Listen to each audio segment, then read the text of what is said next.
All right, hello everyone, and peace of Christ, all of you. Please invite your friends, and I hope today we'll have a good time together.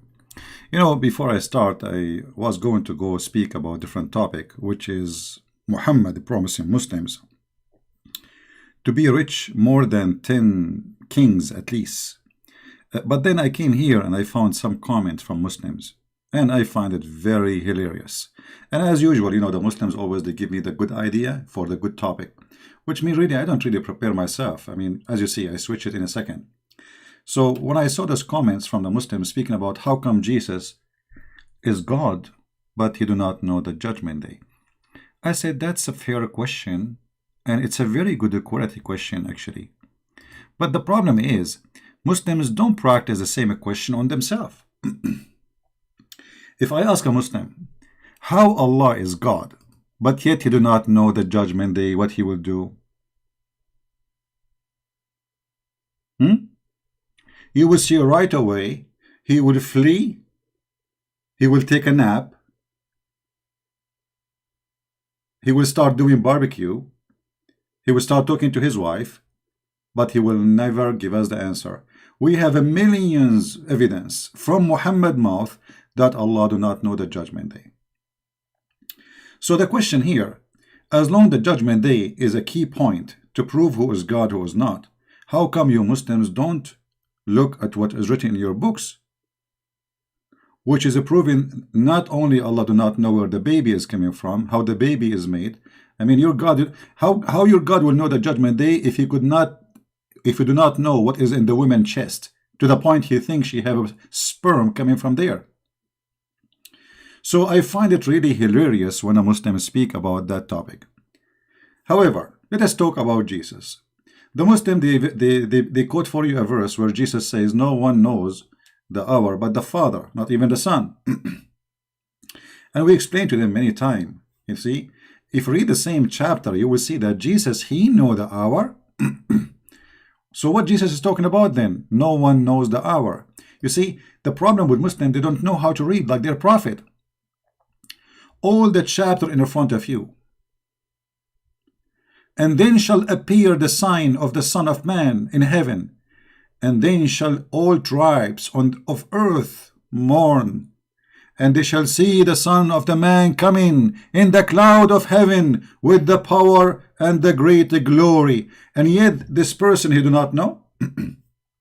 Hold on. Where Jesus says, I am God, worship me. Jesus now is coming in the power and the glory over the cloud. But he's a man. He's just a man. And then he shall send his angels. Who shall send his angel? Jesus, he will send his angels. Do you see it? I mean, you are a bunch of crazy people. The same chapter saying that Jesus is God. As long you are taking the verse from that chapter, what about you take those verses too? Who is the one who will send his angels? Those are the angels of who? The angels of God. Who? Jesus. Now learn from the parable of the fig tree. The idiots sometimes they say to us, oh, how come Jesus do not know the season of the fig tree? You see, it's a parable. Anything Jesus he do for us, even if a fig tree is real, it's a parable to learn from. When the fig tree did not give fruits, this fig tree will die and will be cut and thrown in the hellfire. And then you will see Jesus keep talking and telling us what will happen in the judgment day. But as the day of Noah were, so shall... You know what? Let me play the whole chapter. And I know that hurt the feeling of the Muslims. They hate to hear the Bible. This is why I will play it. Let the devil go out. Matthew 24. And Jesus went out and departed from the temple, and his disciples came to him for to show him the buildings of the temple. And Jesus said unto them, See ye not all these things?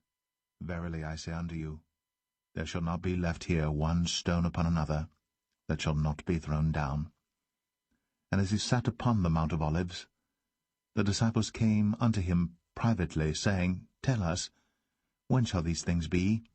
And what shall be the sign of thy coming, and of the end of the world? And Jesus answered and said unto them, Take heed that no man deceive you. For many shall come in my name, saying, I am Christ, and shall deceive many. And ye shall hear of wars, and rumours of wars. See that ye be not troubled, for all these things must come to pass, but the end is not yet. For nation shall rise against nation, and kingdom against kingdom, and there shall be famines, and pestilences, and earthquakes in divers places. All these are the beginning of sorrows. Then shall they deliver you up to be afflicted, and shall kill you, and ye shall be hated of all nations for my name's sake. And then shall many be offended, and shall betray one another, and shall hate one another.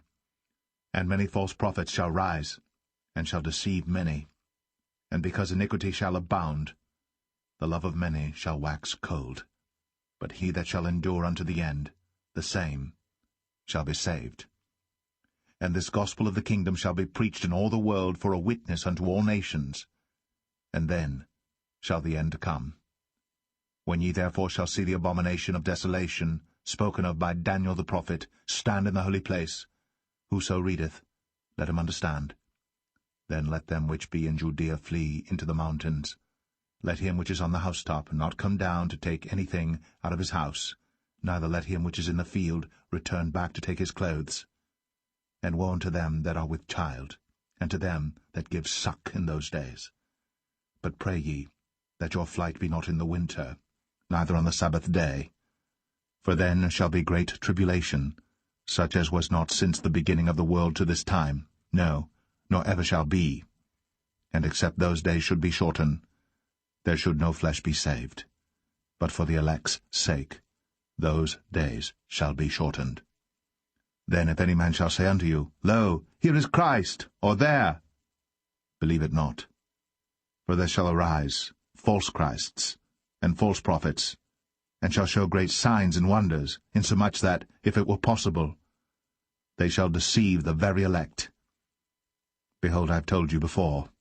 Wherefore, if they shall say unto you, Behold, he is in the desert, go not forth. Behold, he is in the secret chambers, believe it not. For as the lightning cometh out of the east, and shineth even unto the west, so shall also the coming of the Son of Man be. For wheresoever the carcass is, there will the eagles be gathered together. Immediately after the tribulation of those days shall the sun be darkened, and the moon shall not give her light, and the stars shall fall from heaven, and the powers of the heavens shall be shaken. And then shall appear the sign of the Son of Man in heaven. And then shall all the tribes of the earth mourn, and they shall see the Son of Man coming in the clouds of heaven with power and great glory. And he shall send his angels with a great sound of a trumpet, and they shall gather together his elect from the four winds, from one end of heaven to the other. Now learn a parable of the fig tree. When his branch is yet tender, and putteth forth leaves, ye know that summer is nigh. So likewise ye, when ye shall see all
I apologize. It was an error here from my side.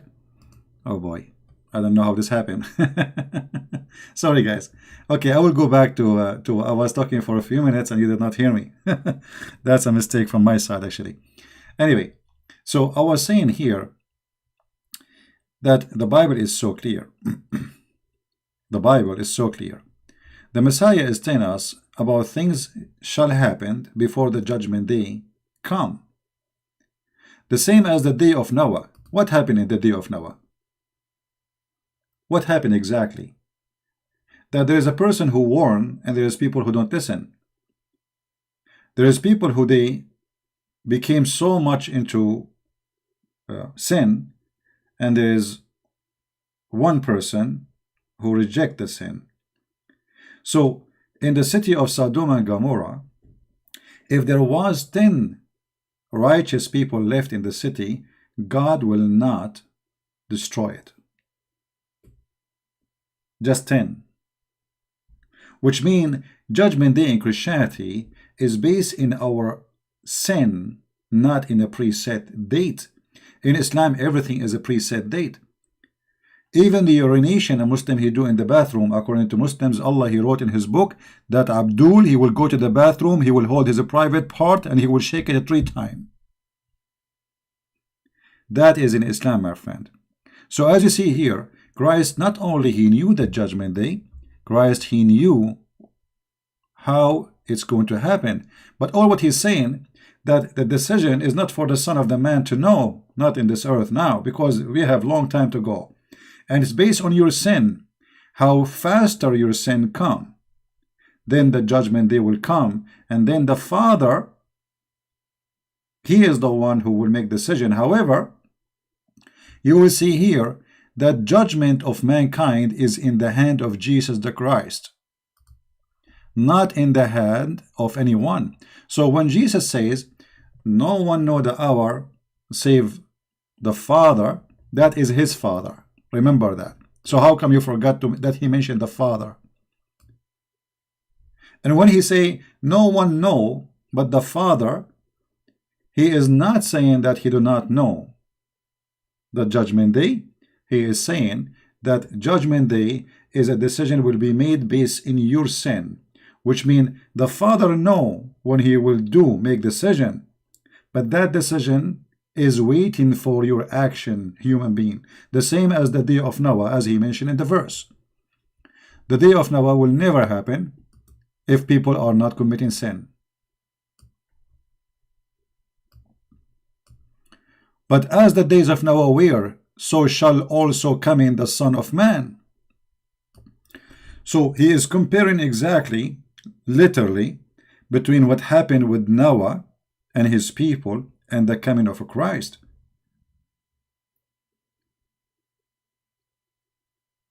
If people stay believers, there is no flood of Noah, and then nobody will die. As simple as that. So who brought the flood upon them? It was us. So we in Christianity, we don't have a preset date for judgment day. This is what Christ is speaking about. Otherwise, he knew exactly all the sign. As you see, those things will happen. When those things will happen, look what he says here, which is amazing. Then shall 2 be in the field, and one shall be taken, and the other one left. 2 women shall be grinding at mill, and one shall be taken, and the other one left. I mean, he is giving you details, how much details you want. And then he says here, therefore be you also ready, for in a such hour, an hour, as you think not the Son of Man cometh. So the Messiah is saying to them, my coming will be a surprise for you. You will not be able to predict really when I'm coming, but be ready.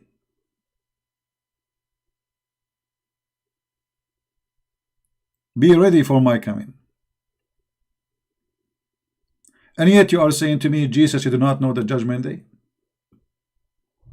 All of those information he gave you, and yet you do not know. And not only that, Jesus, he is the one who will judge all mankind, as the Bible says. Look what John 16 verse number 30 says.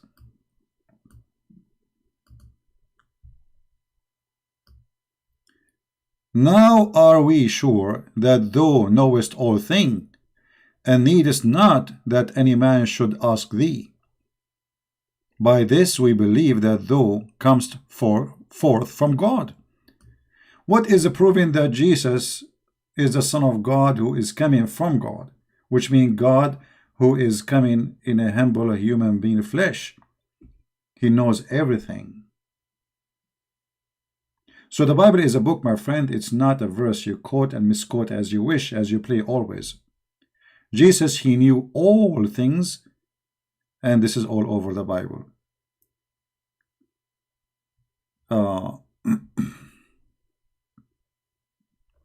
Someone saying, but Jesus said that before he will judge, the last good people will be raised to him in heaven. I think it is not the same like Sodom and Gomorrah, where Abraham. This is different. I mean, some people, they fly with their thoughts. I mean, what does this have to do with my topic? Now, I'm not talking about exactly what Jesus will do. He just told you, the verse just said, that one woman will be taken and other women will be left.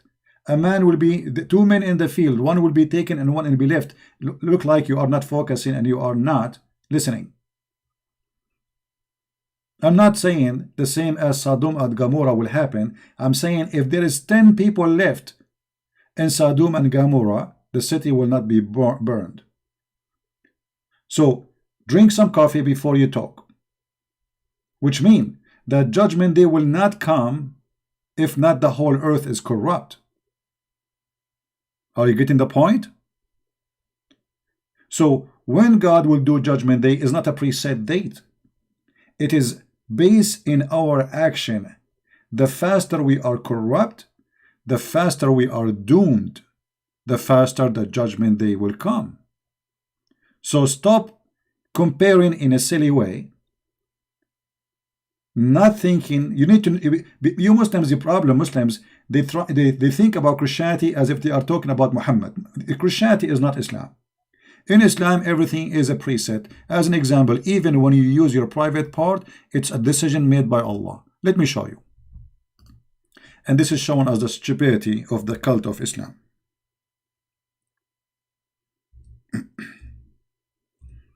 I mean, you don't have a freedom in Islam in anything. So when you say judgment day, I mean, what we are talking about, there's no judgment day in Islam because already you've been judged before you are being created. Stupid religion. Verily Allah has fixed the very portion of adultery which a man will indulge in and which he, if of necessity, must commit. I mean, have you ever heard of a stupid religion like this? What judgment day? You must commit sin. Allah, he wrote for you. So why he will judge you?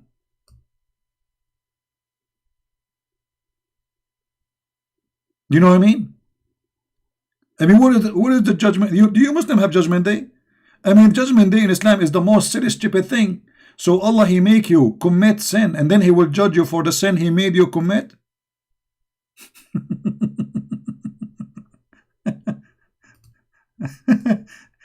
You know what I mean, guys? I mean, this is a statement made by an idiot of the village. Verily Allah has fixed the verily portion of adultery which a man will indulge, which means a man will do. Excuse my English, is not good. And which he of necessity must commit. Necessity, you idiot. Necessity, Mr. Idiot. So now I have to commit adultery as Allah, he forced me to do it, and then he will punish me for he forcing me. Did it say necessity to commit? I mean, how stupid this cult is. Muslim Abdullah, you want to call me? Oh, okay. Well, my Skype is not open, Muslim Abdullah. You are scary, my friend. To be honest with you, I'm shaking right now. Let me open your Skype for you so to see how good you are.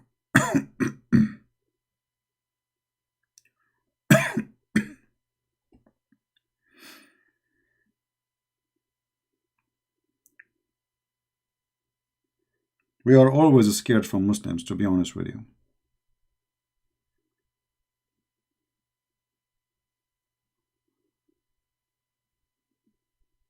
All right.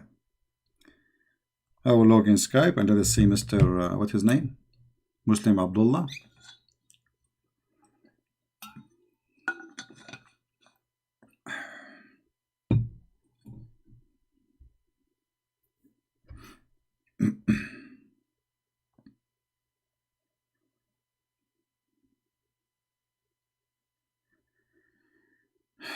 All right, Muslim Abdullah, let's see how good are you. Call me, my friend. Or text me, I will call you. Just tell me what is your name, to be sure that this is you. Because there's many people look like they try to call.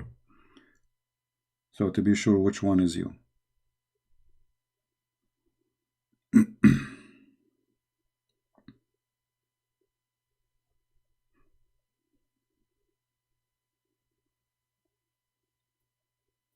Text me, please.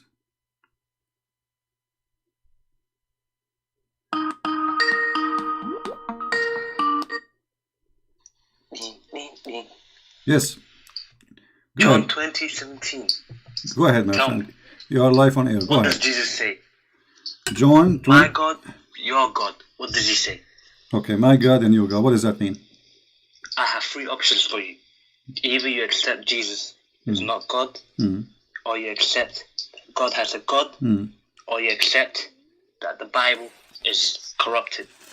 Okay, well, let us see which option works for you. First of all, Three do options. you want me to answer you, or you wanna, Option. or you get the answer already? You want me to answer? Are you calling me to answer you, or you will answer yourself? Okay, then All right. answer my question. Or okay, just let me answer you. Okay, let me answer you. Do the Christian believe? Okay, Do the Christian believe? Hold on. take it easy.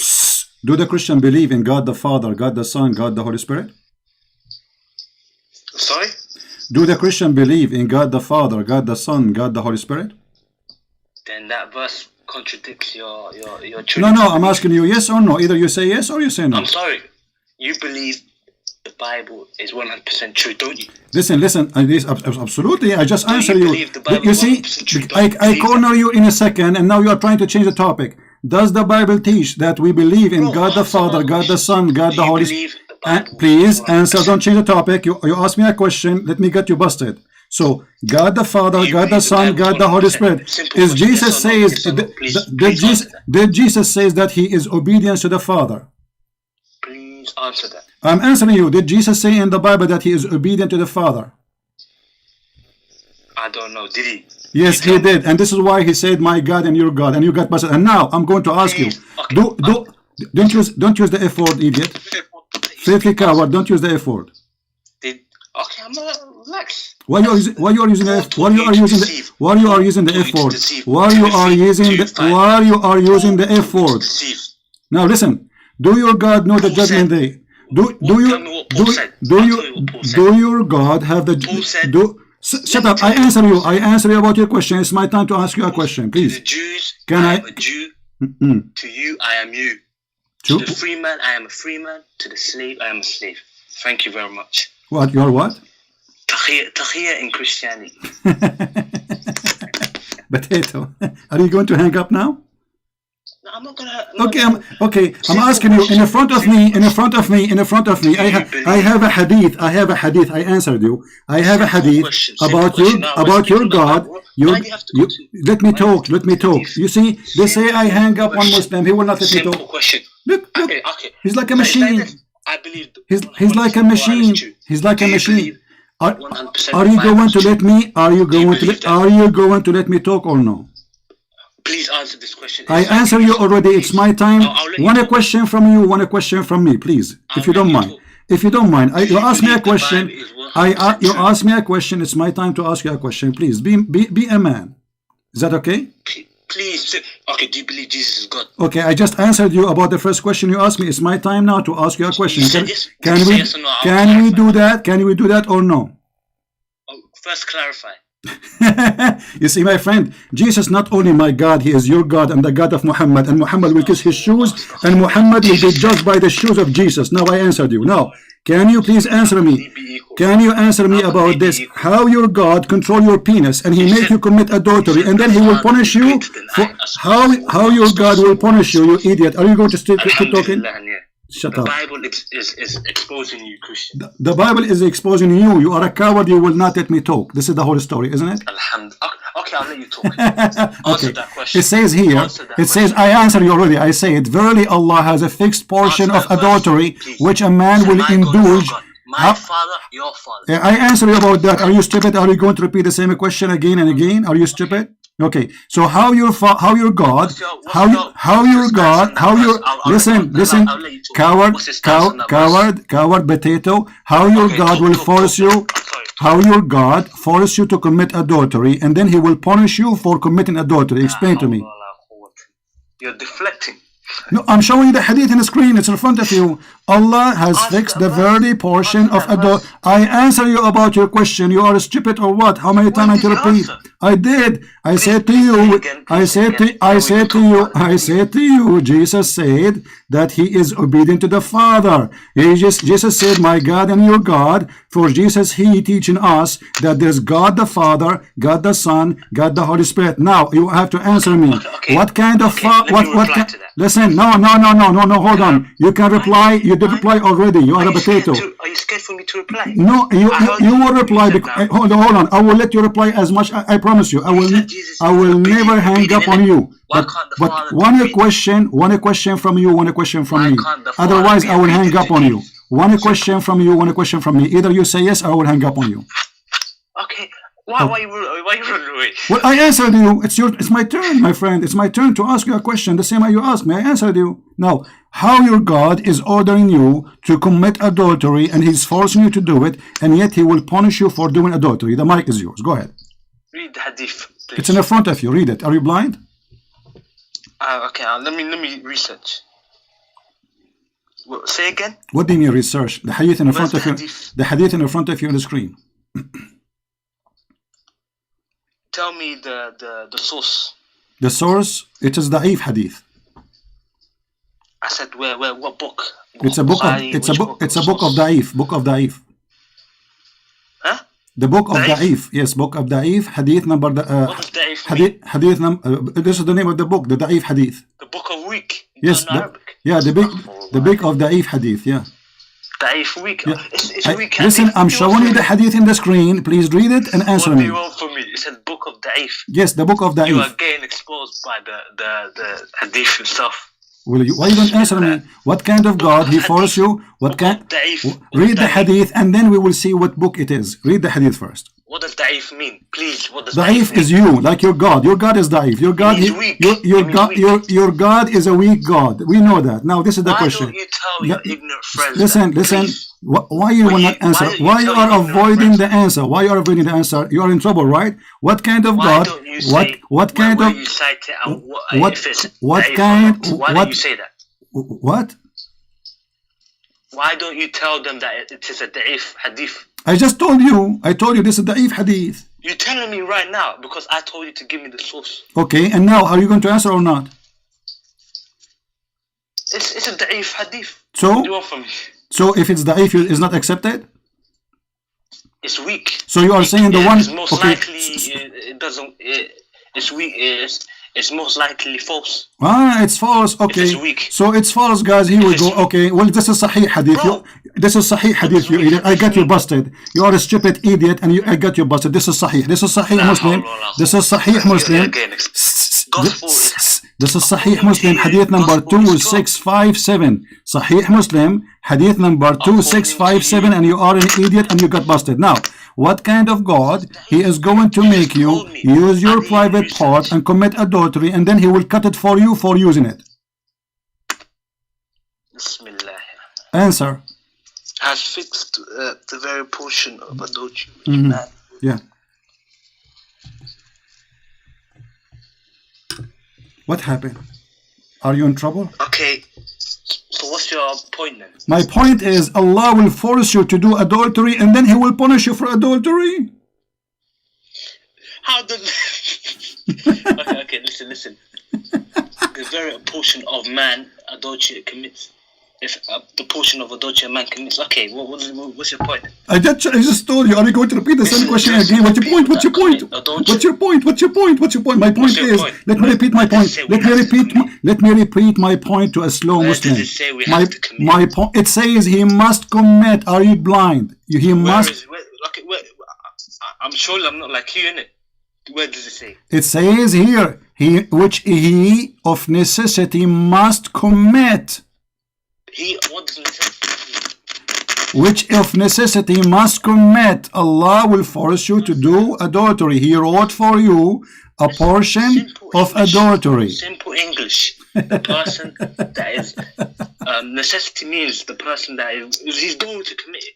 Basically. Yeah, but he will indulge. Who wrote it for him? Who wrote it for him? So dumb, man. Who has the fixed portion for him of adultery? Who is the one? Does it say Allah has fixed of the very portion of adultery? You give me a hadith that is da'if, and I answer you from that da'if week, yeah. But Abdul, Potato, this is not da'if. Potato, this is not da'if. Abdul, I was making fun of you. You are stupid. This is sahih. You just said da'if hadith. I was making fun of you because you will say to me is da'if. I know what you will say. This is Sahih Muslim. I told you. You're not listening. Okay. Sahih Muslim 2657. Okay, then so if it's sahih, okay, listen, in if it's sahih, Allah. People of necessity. Okay, do you know what yeah, that but means? it says who is the one who wrote for you the very portion of adultery? Who is the one who wrote for you? Listen, Abdul. It says there in the beginning, verily Allah has fixed the very portion of adultery. What has fixed the very portion of adultery mean? It says people of necessity. Listen. Listen. What Allah? You said. It says Allah. He wrote Allah. It says Allah. Abdul. Every man shall commit. Where does it say? Exactly. It says Allah has fixed the very portion of adultery. Start from and explain. Go ahead. Line by line. Go ahead. The portion of adultery. Yeah. Look. Portion of adultery which man indulges in. Okay. It's basically who is the one who fixed that very portion? Who is the man? Who is the one? Of adultery a man commits. Okay. Who is the? So what's wrong with that? Who is the one who has fixed the portion of adultery? Who? What his name? The one who has the fixed portion of adultery. Is that the man or Allah? Stop. Listen. Tell me. The portion of adultery a man. I'm asking you, who is the one who made the fixing of the very portion? Is it the man or Allah? Who decide the fixed portion? Is it the man or Allah who decide the fixed portion of adultery? Allah decide. Okay, what's wrong? So Allah, He decide for you how much adultery you will do, correct? Where does it say every man, you idiot? Abdul, does it say Allah? It's for everyone. It says it's a man, you idiot. It doesn't say every man. Every man? Okay, so guys, this is not for every man. This is for who? This is not for every man. Okay, this is for who? Okay, hold on. Okay, it says which a man will indulge. Shut up. Just go stupid. Let your mom call me.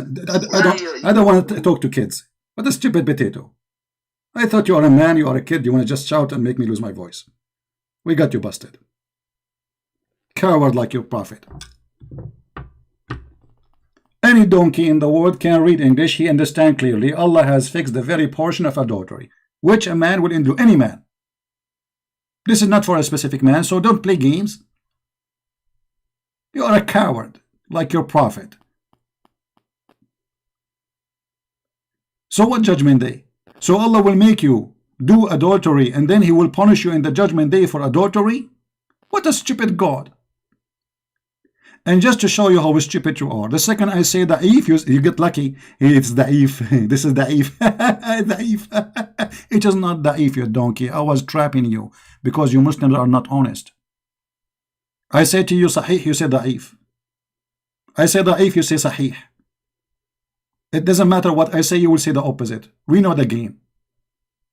And not only that, according to your stupid prophet, that a Muslim, he might go to hell or heaven, not based in his deeds. It is based in what Allah He wrote for him. Let us read together.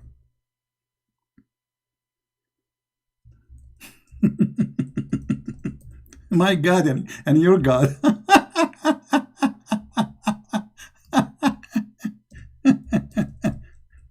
And supposedly he knew Arabic. You know, Da'if is Da'if, supposedly Da'if, he speaks Arabic, supposedly. What an idiot.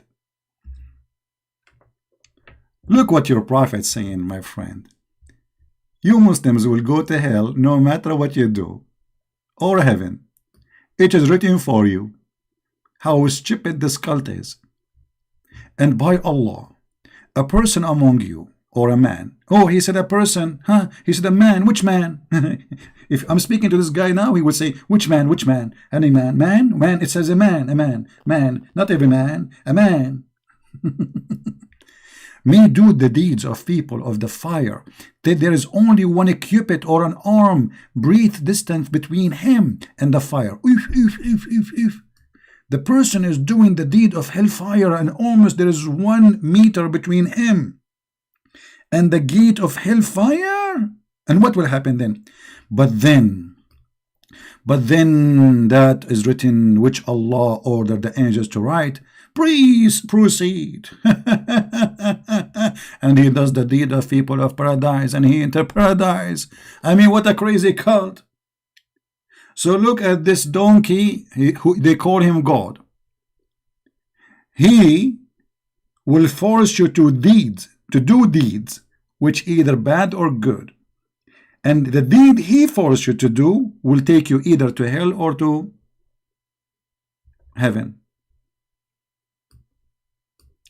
And the man may do the deeds of people of paradise, that there's only one cubit, only a cubit or 2 between him and paradise.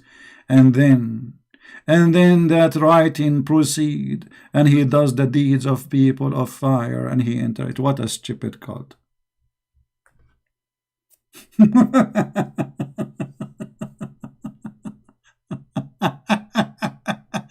So you see, we give even stupid children to call us chance. And look what happened to them. He starts lying, fabricating, says that this is not about every man. But as you see, we confirm it. This is for every human being. Muhammad is not talking about a human being only, talking about every human being. When he say a man, it says any man. And here we ask ourselves, if Allah will send me to hell or to heaven based in the deed he wrote for me, so what believing in Islam mean? And what praying mean? If at the end of the day is what wrote for him, it's going to happen. Read carefully. This is a different hadith. It says, by him beside whom there is no God, that one amongst you, the guy now he's calling me, he says, see, one amongst you, not all of us. You act like the people of deserving paradise. Enter between him and paradise, there is a remain of a distance of a cubit. When suddenly the writing of destiny overcome him, and they began to act like the distance of hell, and thus enter hell. Do you see it? Stupid cult. Stupid cult. What judgment day? There is no judgment in day in Islam. I mean, the idea of judgment day in Islam is stupid, because already the judgment is done. Correct, guys? Isn't this is what this hadith is saying? Why you need judgment day? It's written. It's already written in the book of Allah, the deed which is forcing you to do, which will make you go to heaven or to hell. So the idea of judgment day in Islam is a stupid idea. This is number one. Number two, the belief in Islam is a stupid belief. Because as you see, here we go. Let us say another one act the way of distance of hell. Let us say this is a Christian prince. He's a bad person. Until there is remain between him and hell distance of a cubit. That the writing of destiny overcome him, and then he began to act like people of paradise and enter paradise.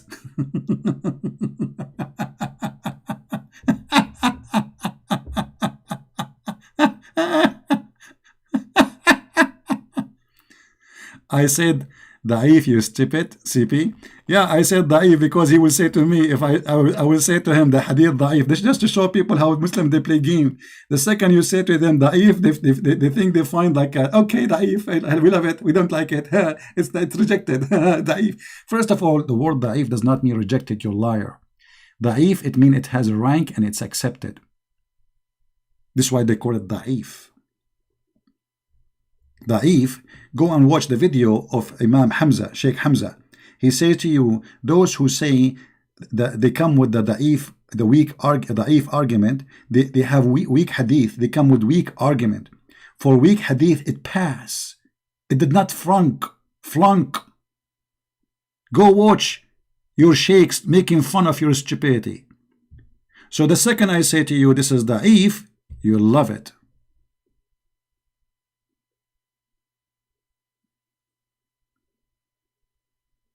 I'm lying? No, I'm not lying. No. I'm just exposing your lies. Because lying, if I say something and I plan not to show it, obviously I'm playing you Muslims to expose your lies, how you switch your opinion in a second. The second I say da'if, suddenly this hadith is potato. The second I say it is a sahih and I show the proof, suddenly this hadith is amazing.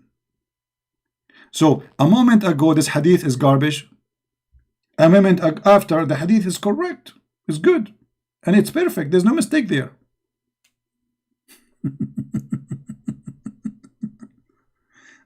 Oh boy. And look at this, look at their strategy. If they call you, they will not let you talk. How Jesus says, my God and your God. I got you. You idiot. Christianity believe in the Trinity. You idiot. God the Father, God the Son, God the Holy Spirit. You idiot. So do God have God? Do God have God? Well, and let me go with your logic. If we go in the Quran says it is your God, Allah. Who is talking? Who is talking? Allah. Okay. Who is the God of Allah? How Allah is saying in the name of Allah if He is Allah?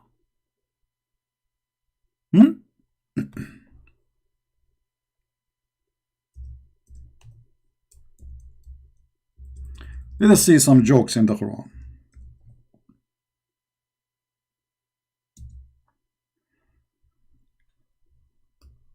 Look at this.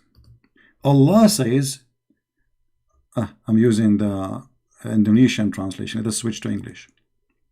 It is He, Allah. Look, it is He. It is He who. He who. Ha, he, ha. It is He. Allah saying, it is He who has created for you all things. It is He who. Who's talking?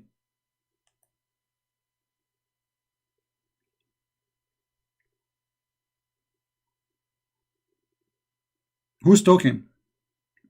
Who is this person who is saying it is He?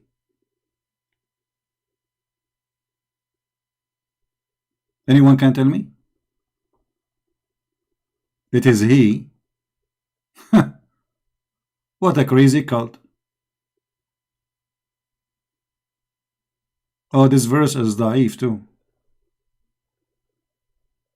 If Allah is talking, why He is saying it is He who has created you all things? Obviously, this book is written by a man. He always forget to switch. The author, he's telling us that Allah is the one who created everything. As simple as that.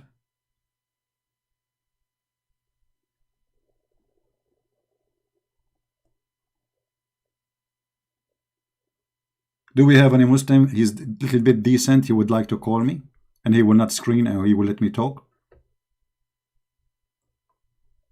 Anyone?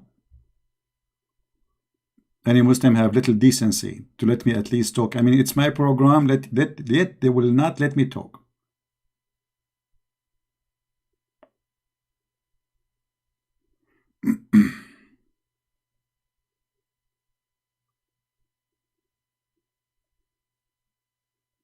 You believe it? You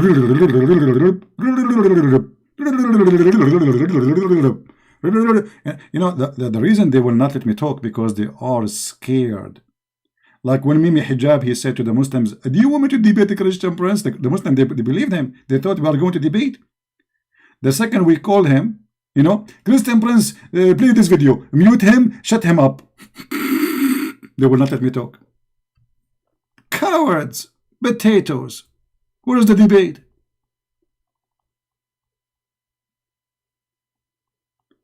When somebody is terrified and scared, he will not stop talking because he is in the panic. He's talking to Christian Prince. If I let him talk, he will make me shish kebab. I will not let that happen. I will keep talking. Oh my God, in your God. Hey, reach for me, John Jabdin, and you guys here, the Ghazi, Abdul, let me talk. And only Allah knows what he's saying. And then I have to shout and scream and tell him, please, can I talk? I challenge you, why you don't answer me? Abdul, let me answer you. Okay, I will answer you.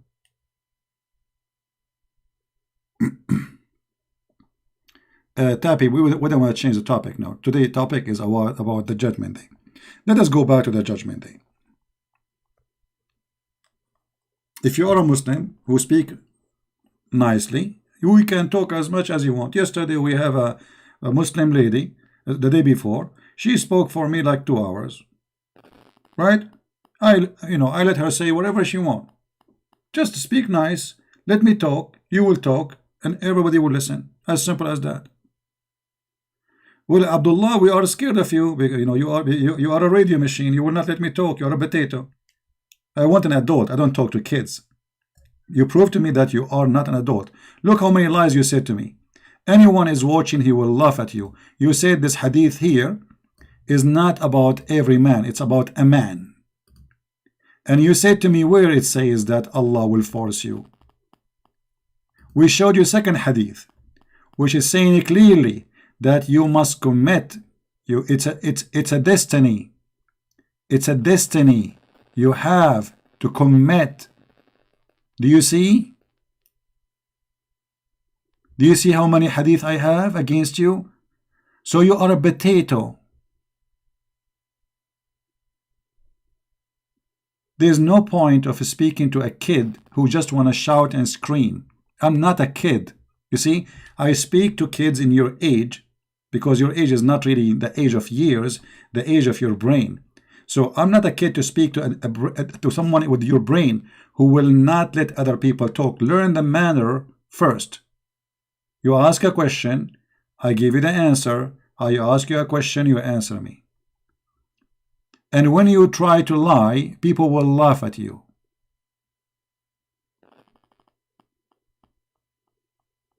As you see, that the sin which Allah He wrote for you, it suppresses. It suppresses. Do you know English? Do you know English, my brother? Suppresses. This is what Allah wrote for you, your destiny.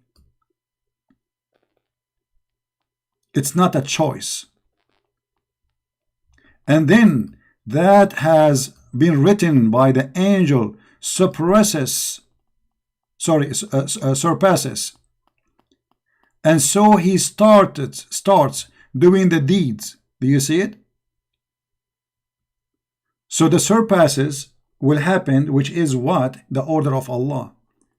So the adultery you do is made by Allah.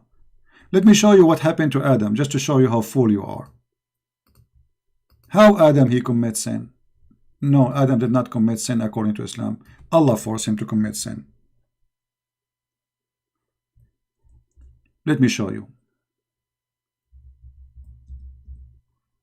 And this is why we laugh at such a cult. Read carefully. If you have little brain, use it. If you don't have a brain, then don't use it. Otherwise it might hurt you.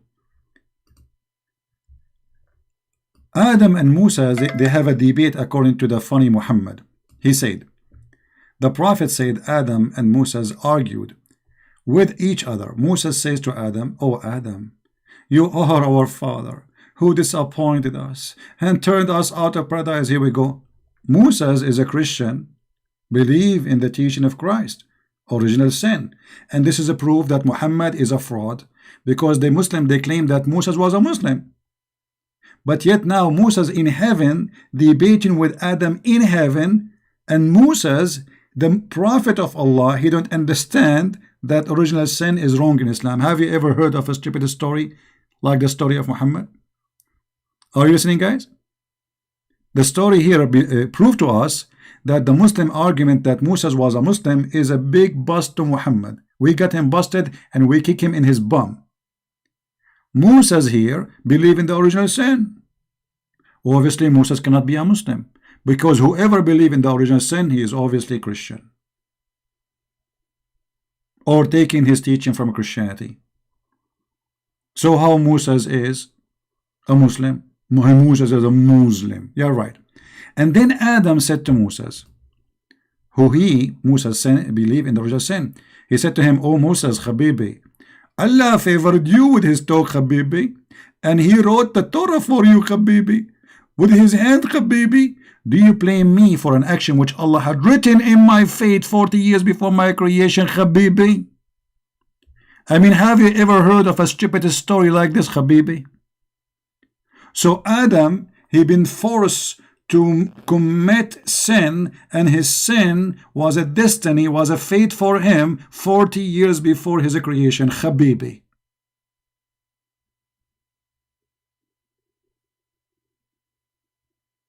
Have you ever heard of a stupidity more than this, Habibi?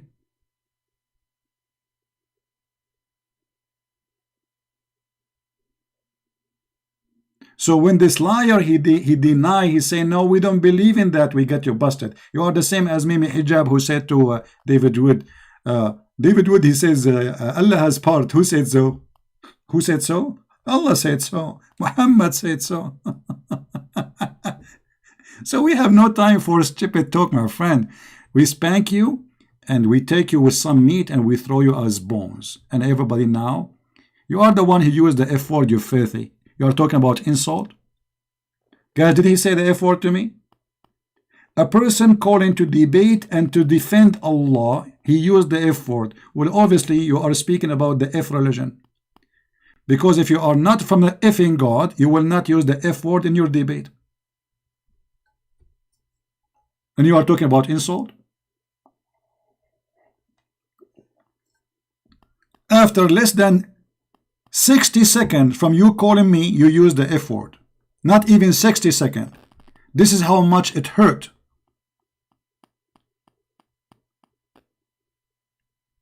Even though I did not hit your bum yet. And you are talking about dignity. You said the F word is recorded, and I said to you, why you are saying the F word? Everybody hear it. Guys, did I say to him why you are saying the F word? It's recorded.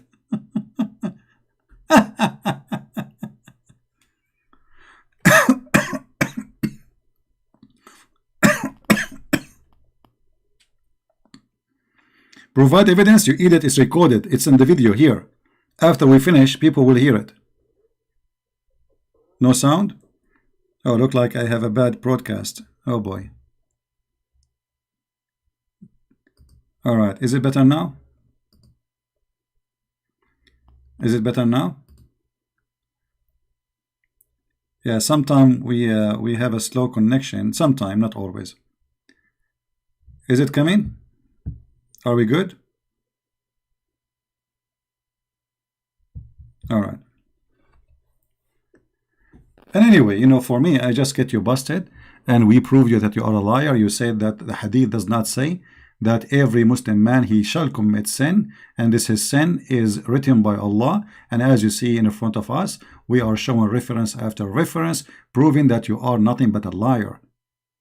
And there is no point even to speak to a liar. Go and celebrate your lies with the devil.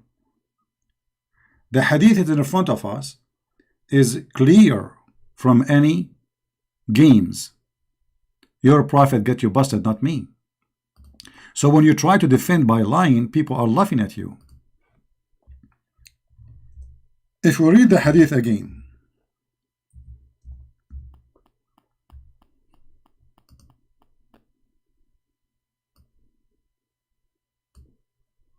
Don't talk about insult. You are a Muslim who call us najis, call us pigs, call us dogs, call us donkeys. You call us all names, and you are talking about insult, and you use the F word, and you attack us, and even you use violence, and you kill us, and you kidnap our women, and then you talk about insult. Suddenly a Muslim, he play a victim. After we spank him, he play a victim. Anytime you lose your voice, just refresh YouTube, refresh your page. Just refresh your page. So read carefully with me. Verily Allah has fixed the very portion of adultery which a man will indulge in. Which a man what? Will indulge. Which a man. Which man? Any man. Mankind. Any man.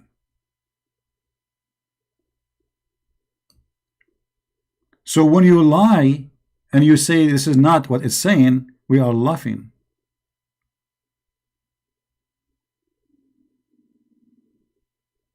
And there is no point of me to talk to you.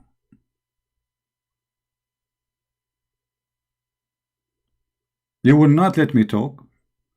It does say every man. Okay, are you saying this is only for a man?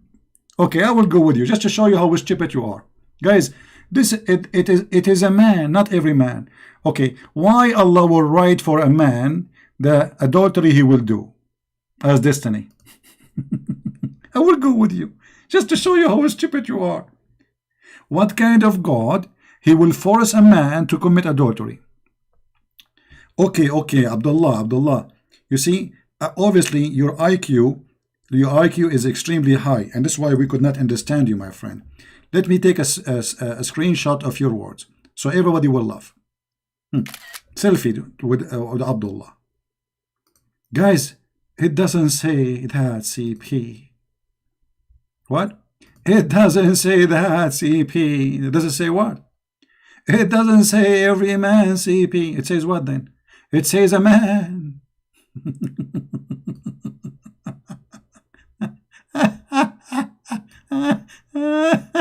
What a comedy.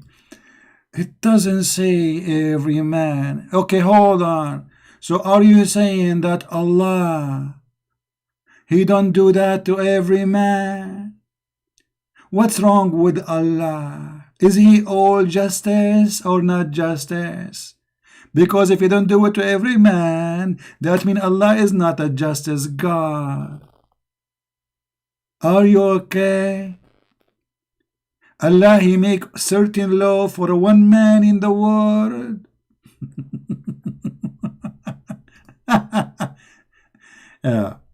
Abdul, when your prophet, he said, just to show you first how stupid you are, in Arabic it doesn't even say a man. It says, Inna Allah kataba ala ibni Adam. Allah, he wrote for the sons of Adam, you donkey. Do you see how we get you busted?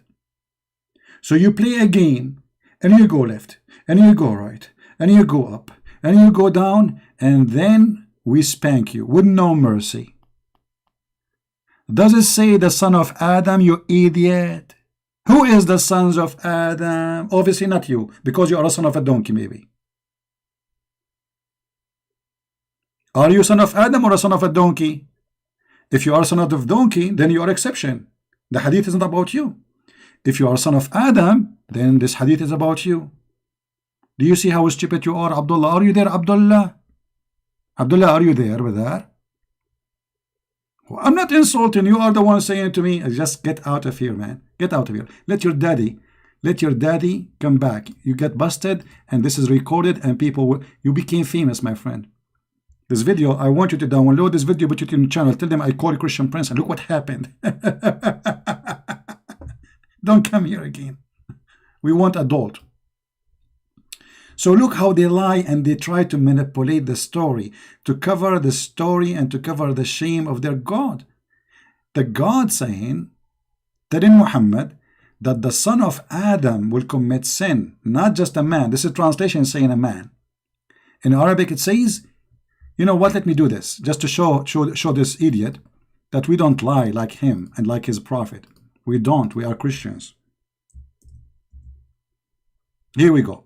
This is, I will do this in the front of your eyes, guys. I will click translate to English, and we will have two translation, which mean the translation which is in the left here, translated by Muslims, and the translation which is in the Arabic text, which is going to be translated by Google. Is that fair? Let us see what it says. Read with me. Read with me. Do you see the word said? What language is that? I don't know for what language translating. I think it translating to Indonesian. Hold on. What is that? I want to translate to. What happened here? How we can switch the translation? Oh boy. How we can change the translation? Translate, no. Okay. Hold on, let us see how we can switch to English. I mean, what is that? I think Google is convinced now that I am in Indonesian, maybe.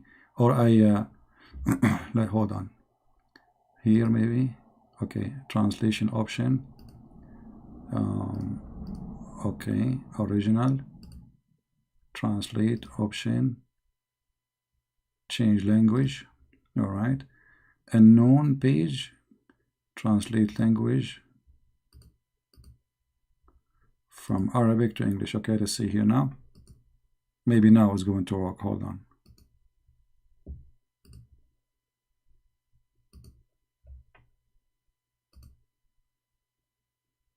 No. Okay, option. Change language. All right. Arabic. For some reason is not recognizing Arabic. I am not sure why. Here we go. Translate. All right. Read, Abdul. Read. Written on the son of Adam. God has written on the son of Adam. The potato, he's saying, this is not for every man.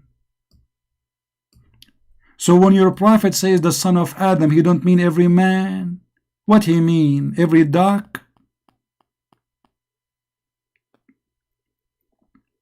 Do you see, guys, how you debate Muslims? Don't show them all your paper right away. Let them walk in the quicksand.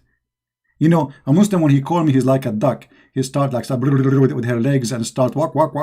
The more they do walk, the more they are in trouble.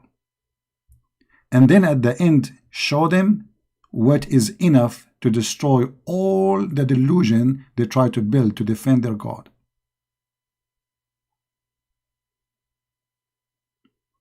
So it says the son of Adam, and here right away we notice that Islam cannot be from God, because what kind of God? He will punish me for sin he forced me to do. I mean, what is that? How this can be from God? So this God, he made me get horny and go and have adultery and sleep with women, and this is what he decided for me to do before he created me, and then he will punish me for doing what he ordered me and forced me to do. Have you ever heard of a stupid religion more than this?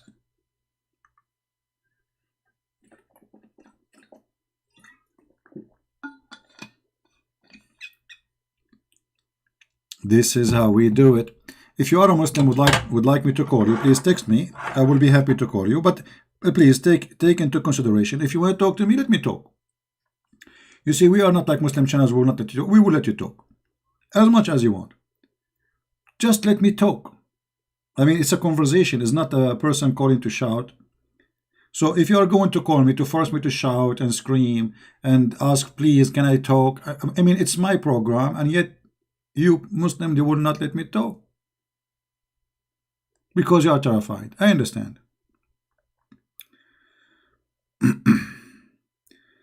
Let us see if we have any Muslim would like to call us.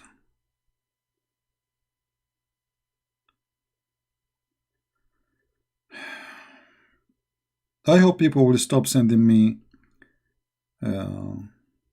text saying you're good. I mean, you don't need to say we love you. I mean, I appreciate that, but it's too many.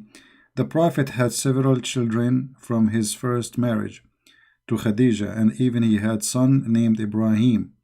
This is Islam Wahid, the one who called me 2 days ago using voice changer. I think it was a male using a female voice changer. This is how brave they are. And infant in 10 years. Okay.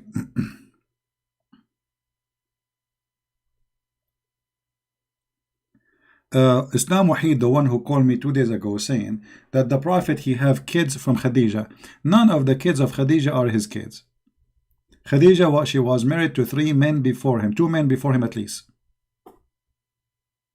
And the verse in the Quran confirm that Muhammad, he cannot have children. This is how ignorant the Muslims are. Isn't it the Quran says that there is a man was making fun of him and he called him abtar, which means he is cut off? Muslim, they claim that cut off is not about his penis cut off, but obviously the man, he was claiming that he is cut off, his private part is not working.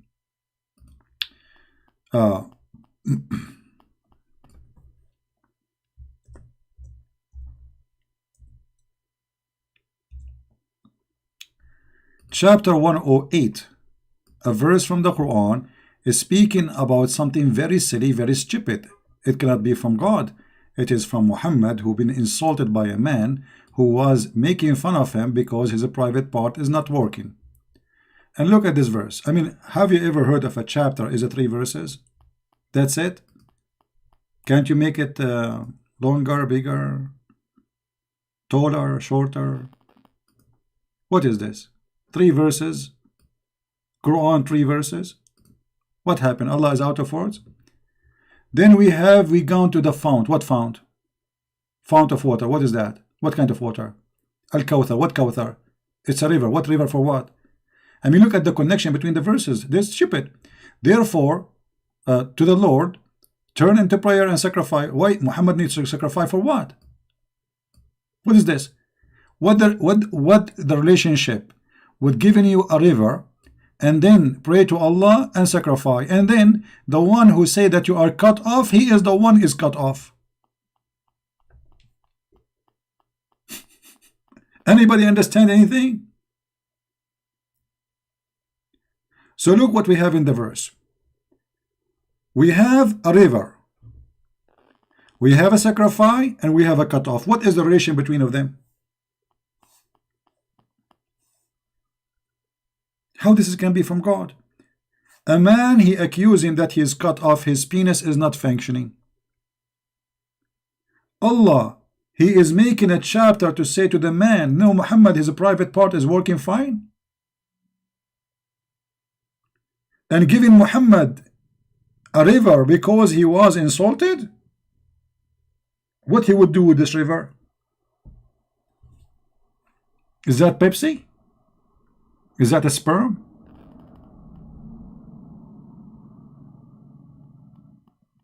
This is a chapter. I mean, can you call it even chapter? Imagine, this is a chapter.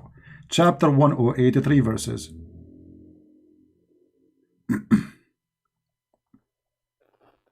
This cannot be from God.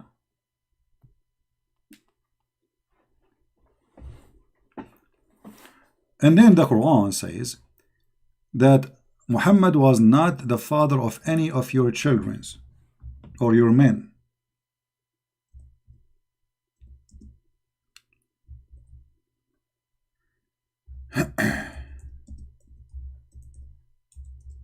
Confirming history that Muhammad was a cut off. Unless you want to say the Quran is weak, which is, I agree, it is weak.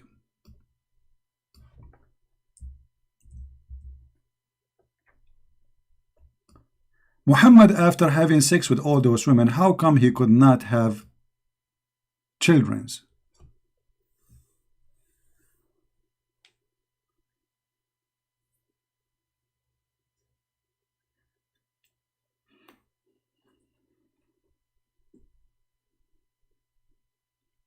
Remember, Muhammad, he claimed that he invoked Allah and he sent him a dish of shish kebab. He ate it, he got the power of 40 men in boom boom. Which is a hilarious story, because that's God. he cannot make Muhammad private part function correctly unless he go to the kitchen and he use some recipe, get herbs, Viagra, mix it with the hot pepper, you know, ginger, you know, bring in some a spice from India. I don't know what he did in the kitchen, but it made Muhammad supposedly get the power of 40 men. Now, I don't know, like this guy, he took us away from our topic. So you see, we were talking about if Jesus know the judgment day or not. We proved that this is absolutely false statement from the Muslims. But look, the Quran proved to us in every single verse in the Quran that Allah cannot be God and he do not know the judgment day. Let us go to one verse in the Quran which is enough to prove to us the whole story. All of you heard the Muslims claiming that Muhammad, Allah, he split the moon for him. But nowhere in the Quran it says that, by the way. It's a very stupid verse. You see, when you read in the Bible that Jesus, he made a miracle, you will see the story, who was there, the incident, the crowd, the people, the names. Here, there's nothing. Chapter 54, verse number 1. The judgment day is nigh, and the moon cleft asunder. What is that? If Allah is the one who split the moon, why he is not saying, I split the moon and the judgment day is near? Allah here instead is reporting an eclipse, claiming that this is judgment day. How that can be?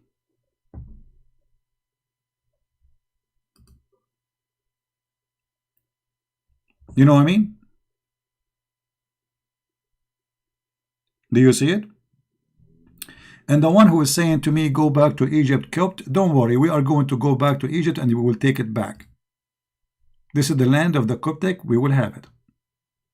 Always the land come back to the real owner.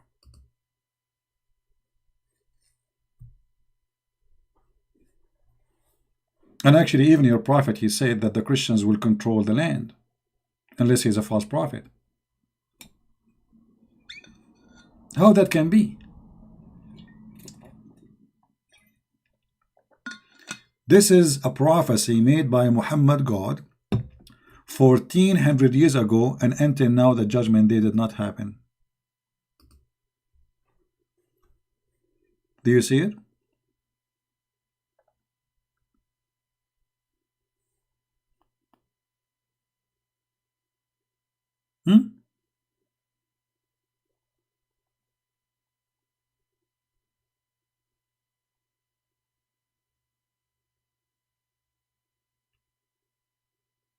Any Muslim have an answer for this?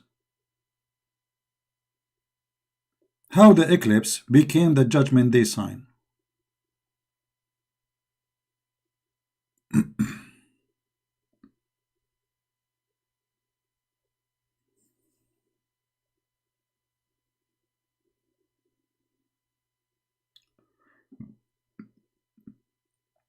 People asking me to make videos with subtitle in Indonesian. You guys, do you think I speak Indonesian to make subtitle in Indonesian? How I would do that? This is your duty, not my duty. Download my video and add an Indonesian subtitle. So you want me to speak, to fight, to debate, to lose my voice, to spend the night up, and then in the top of that, after I finish, I go and I add subtitle in a language I don't speak. I must be, I mean, that's that James Bond. All of this I have to do, add subtitle in Indonesian. I don't speak Indonesian. So it's not enough for me. I'm making the videos, fighting with the Abdul, and you are having fun watching. In the top of that, please add subtitle in Indonesian, brother. Okay, I feel like I'm a waiter working in the restaurant. What is missing is, where is the salt? Do you have tomato? All of this I have to do. So what you do? What do you do? You watch me? Thank you. I don't know what to do. I mean, you cannot make people happy. It doesn't matter what you do, even if you cut yourself pieces. Hold on, let me put. By the way, the Muslims always destroy me. Guys, I am #1 person who order glue from Amazon. The Muslim, they think I'm ordering glue to glue myself. No, to glue Muhammad, because each time we go online, we break in pieces. And if we break in pieces like this, how are we going to break in pieces again tomorrow? So we have to glue him, put him together. No, my friend, don't add subtitle for me. None of the work you are doing is for me. You are doing it for the Lord. You see, if you take my video and you add subtitle and you download it, you are not doing it for me. Who care about me? Who is me? You don't. Do you even know me? And what I will get from your video, me myself, I mean, if you download it, you are not doing anything to me. You see, when somebody, if somebody translates even my book, is he doing it to me? No. Either you are a Christian doing it to the Lord, or you are doing it for your own reason. And when I am doing the video, this video, I'm doing it to me? No, I'm doing it to the Lord. I'm not doing it to myself. Same for you. If you download my video, you add subtitle, you are not doing it to me. I do not need your favor to me. I need nothing from you. Either you do it because you believe you should do it, or don't do it.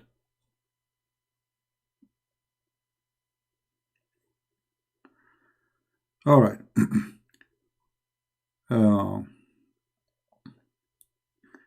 But as you see, we have endless verses and proofs that Allah cannot be God. He do not know the judgment day, when it is going to be.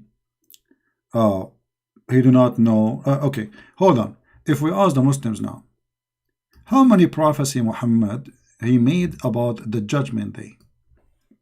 Man, there's tons of them.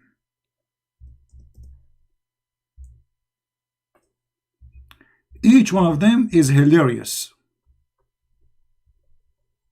Is what? Hilarious. Let me show you one of them. One of the signs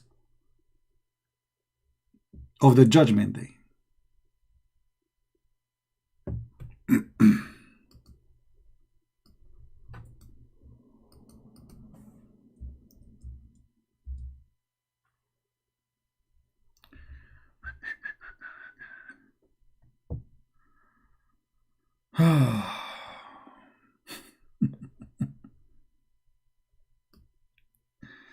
Let us see if we can find it here in English. That would be fun.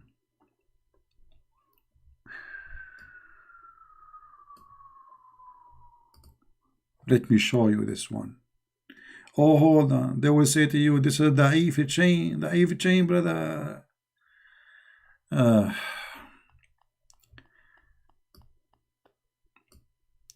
Al-Jassasa. Who is Al-Jassasa?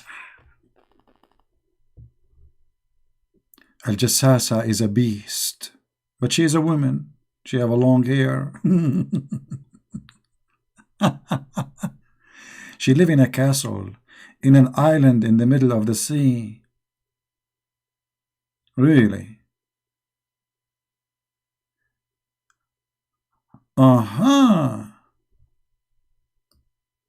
The Messenger of Allah said one day, from the pulpit, when some people were sitting in the sea, like Jack Sparrow. Are you there, Jack Sparrow? Their food was finished. They are out of sandwiches. An island appeared to them. They went out seeking the bread. They were met by the Jassasa. Between two brackets, the Antichrist spy. If. I said to Abu Salama, what is a Jassasa? He replied, a woman with trailing the hair of her skin and of her head, she said, in this castle. He then narrated the rest of number 1, blah blah blah, tradition, hadith, etc. So what is a Jassasa? And look how Muhammad is confused. Once he say a Jassasa is going to send by Allah, and is going to have the staff of Moses, and is going to have the ring of Sulaiman, and is going to make the Muslim white and the infidel black, And here he is saying she is an antichrist spy and she is a woman, she have a long hair. Look at this hadith here. And this hadith is sahih.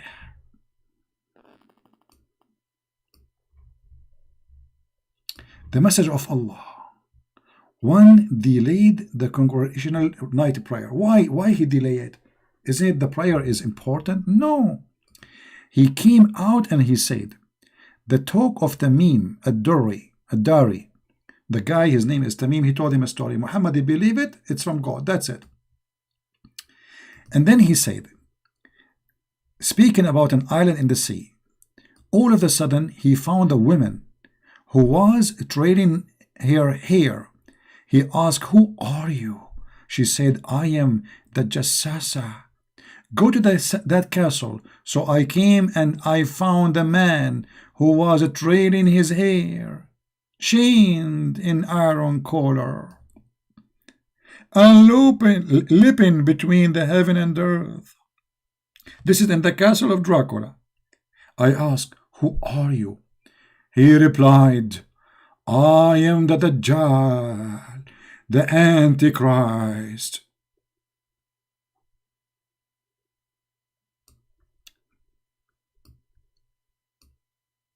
And he said, has the prophet of the illiterate people come forth now?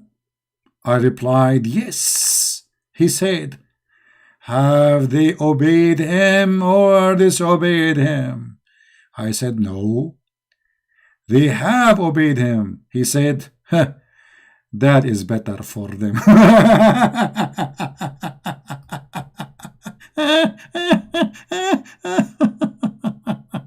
Unbelievable.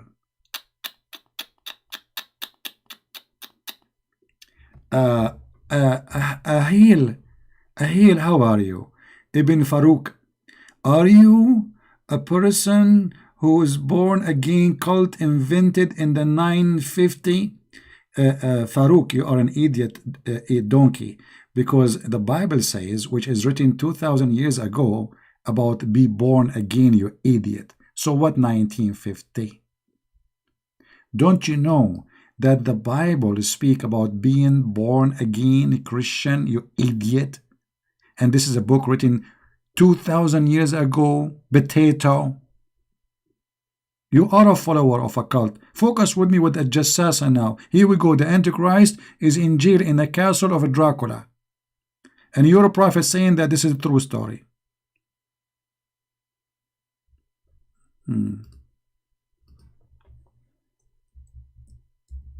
Idiot. You do not know your religion and suddenly you want to tell us about what is the born again. Do you know even what born again mean? Let us show you the born again verse to show you that you are a certified idiot. Literally, not metaphorically.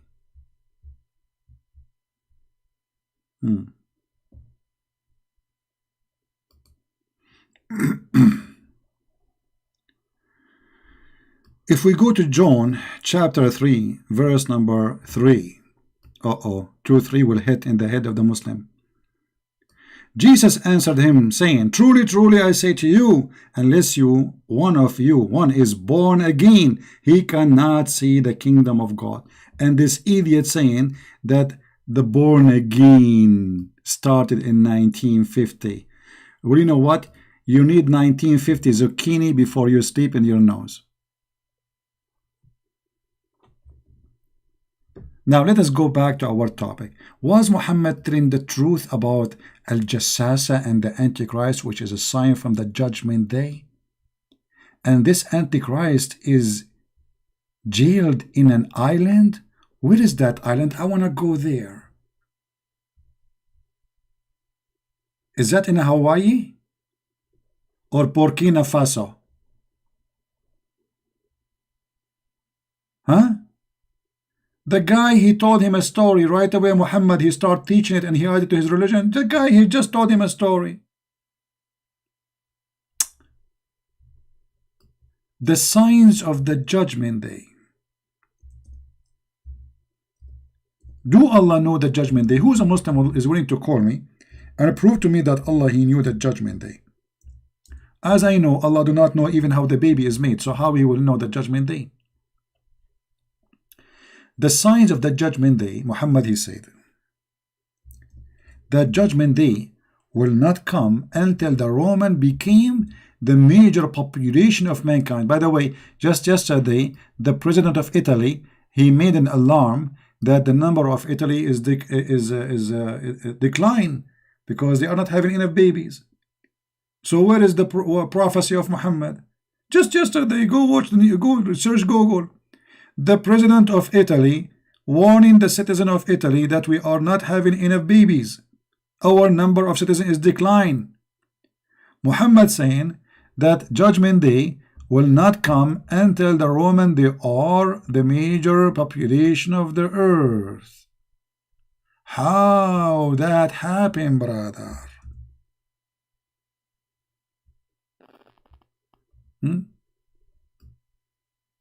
Was Muhammad drunk? Is the Roman the majority of mankind, brother?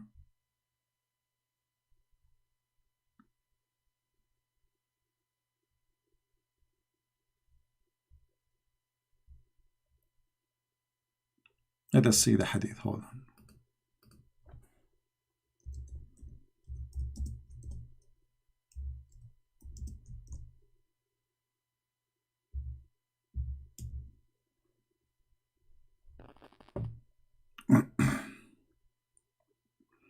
A clear evidence that Muhammad is a fraud.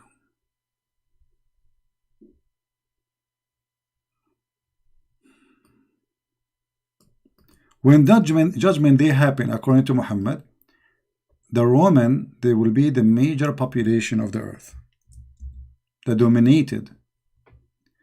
I heard Allah Messenger. Hold on, they will say this is da'if. No, this is not. Sahih Muslim, hadith number 2898. B. I heard Allah Messenger saying, the last hour would come when the Roman would form the majority amongst the people. I mean, how the Prophet, he knew this, man. Look at the Roman. Look at the Roman. They are the #1 population in the world. For sure Muhammad knew about the judgment day. His God told him that. Allah, he knew. Huh?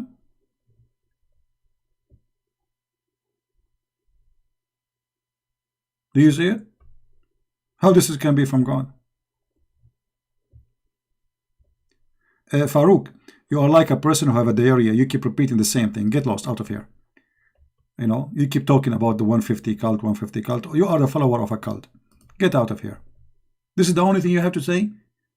Born again Christian in 1950. Born again Christian in 1950. Born again Christian in 1950. Let me show you, you idiot.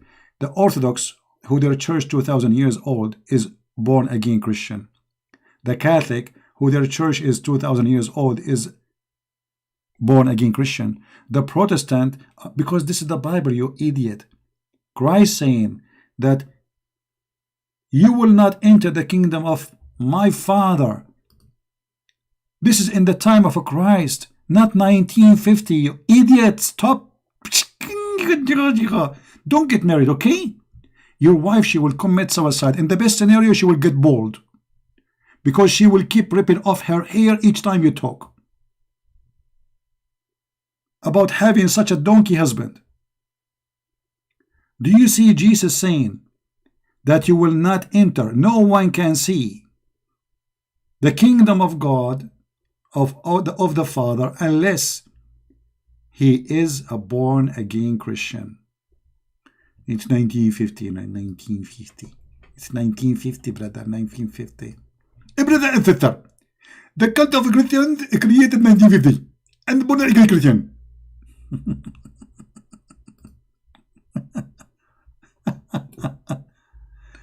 I'm being patient. What do you think? You know, if I am not patient, I will not be able to talk about this topic all this year. Trust me, this topic will make you have heart attack. Because most of the time you feel you are talking to the walls. I mean, we have to repeat the same thing 100 times to make the Abdul understand or listen.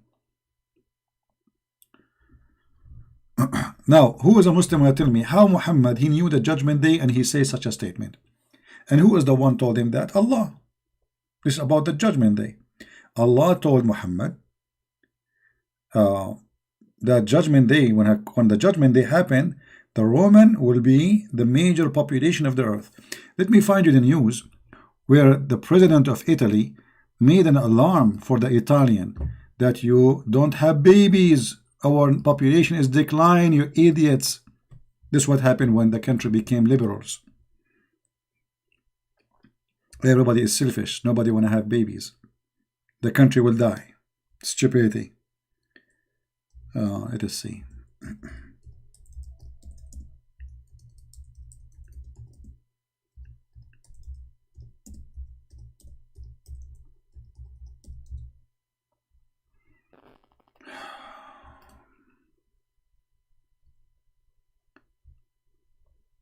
Here we go. When the news appear, look how embarrassing for Muhammad. How embarrassing. Look at this. This is just 1 day ago. Guys, do you see it? 1 day ago. Italy faces what? A threat over low birth rate. Do you see it? 1 day ago.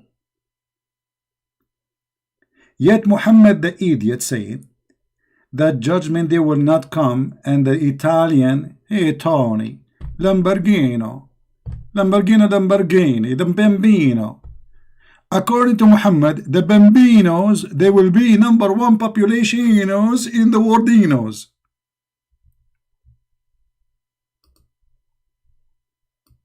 Do you believe he knows?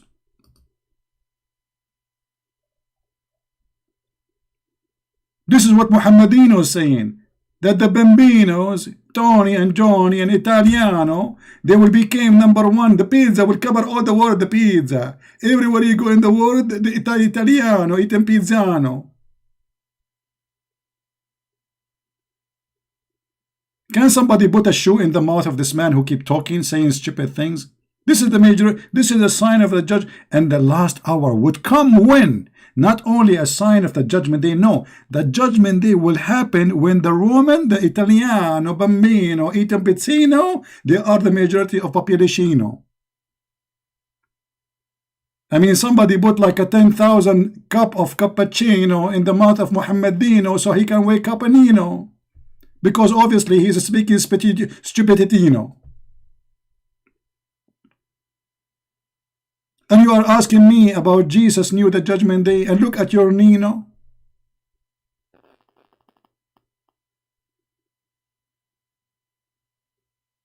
This is a prophet of God.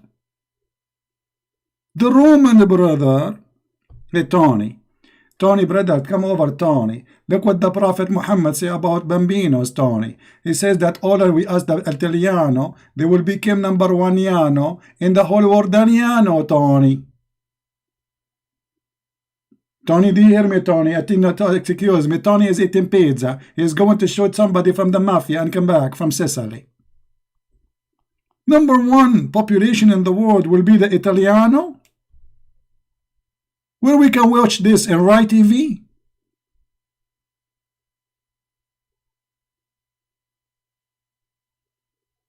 And you are coming to us to say Jesus do not know the judgment day.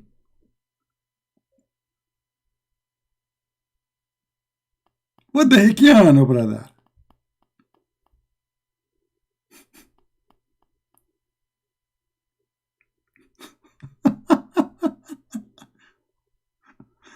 Oh boy. My Italian is very good. You should see my French, man. You know, my French is so good. My French, my Spanish, you know. I know a lot of, I mean, I speak very good Spanish, like basura, amigo. What is this? This is a prophet of God, and this is what his God told him. Are you serious? Are you serious, Yano?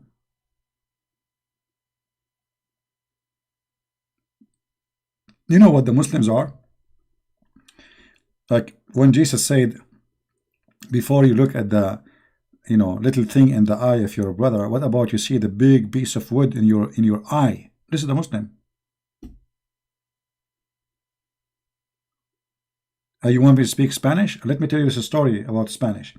Once I have a guy, he's a Mexican. He come and he throw garbage in front. He put it in the front, like in my trash can, So I told him, he don't speak English. So I told him, listen, you cannot throw your garbage here. Throw it in the front of your house. The guy, he's saying, Basura, Basura. I said, okay, listen to me, Mr. Basura. I thought this is his name. I said, nice to meet you. You cannot throw garbage here. He said, Basura, Basura. I said, okay, I got your name. Your name is Basura. We got that. So now, can you please stop putting your garbage here? Throw it in the front of your house. And then he keeps saying to me, Basura, Basura. Then a guy was walking by. I said, can you translate for us, please? He said, Basura mean garbage. I said, uh-oh. Okay. I thought this is his name. This is how good my Spanish is. Oh boy. Oh, let me tell you this story just for a break. Forget about Muhammad Stupidity and the L'Italiano. Once I was in a restaurant. It's like an open buffet. A guy, he was with his wife in the front of me, and they get the dish of food, really very delicious. So he was pointing his finger about the dish, and he said Bonita. So me, I thought this is the name of the dish. Bonita. Okay, that's easy. Second day, I went to a restaurant, but it's not open buffet. The waitress, she came. I said to her, Bonita, I want to eat Bonita, So she laughed, and she went. And then she walked by, and she looked at me, and then I say again, Bonita, And then she laughed, she go to talking to the girls. I would say, what's wrong with those people? Why you are talking and looking at me? And then she came back and she have a paper, have her phone number in it. So what's wrong with this restaurant? I asked for food. They give me a phone number?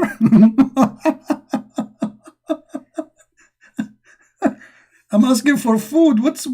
And then the guy was walking by. I said, hey, come on. I asked for a dish like almost 20 minutes ago. And I don't know what's happening.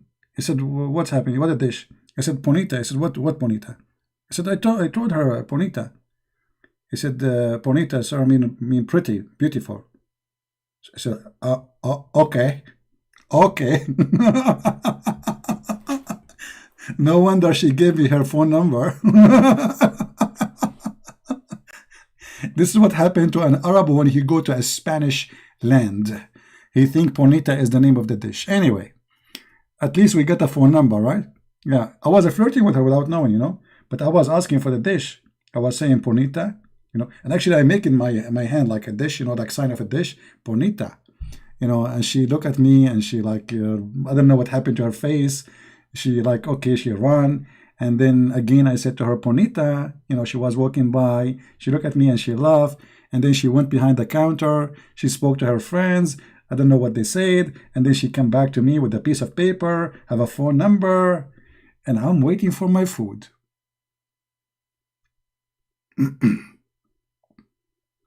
All right.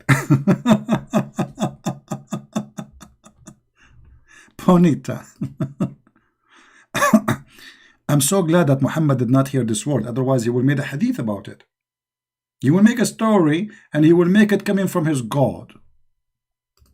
Bonita, yeah, Bonita. Anyway, Bonita, she got the point.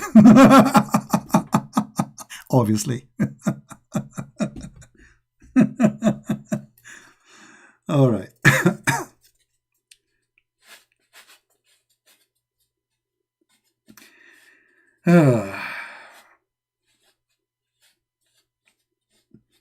Yeah, I'm still the guy actually, he told me we don't have, so I don't know what dish you want. So he brought me a menu. None of those food is the one I saw in the restaurant in the other one. And I do not know the name, so. All right.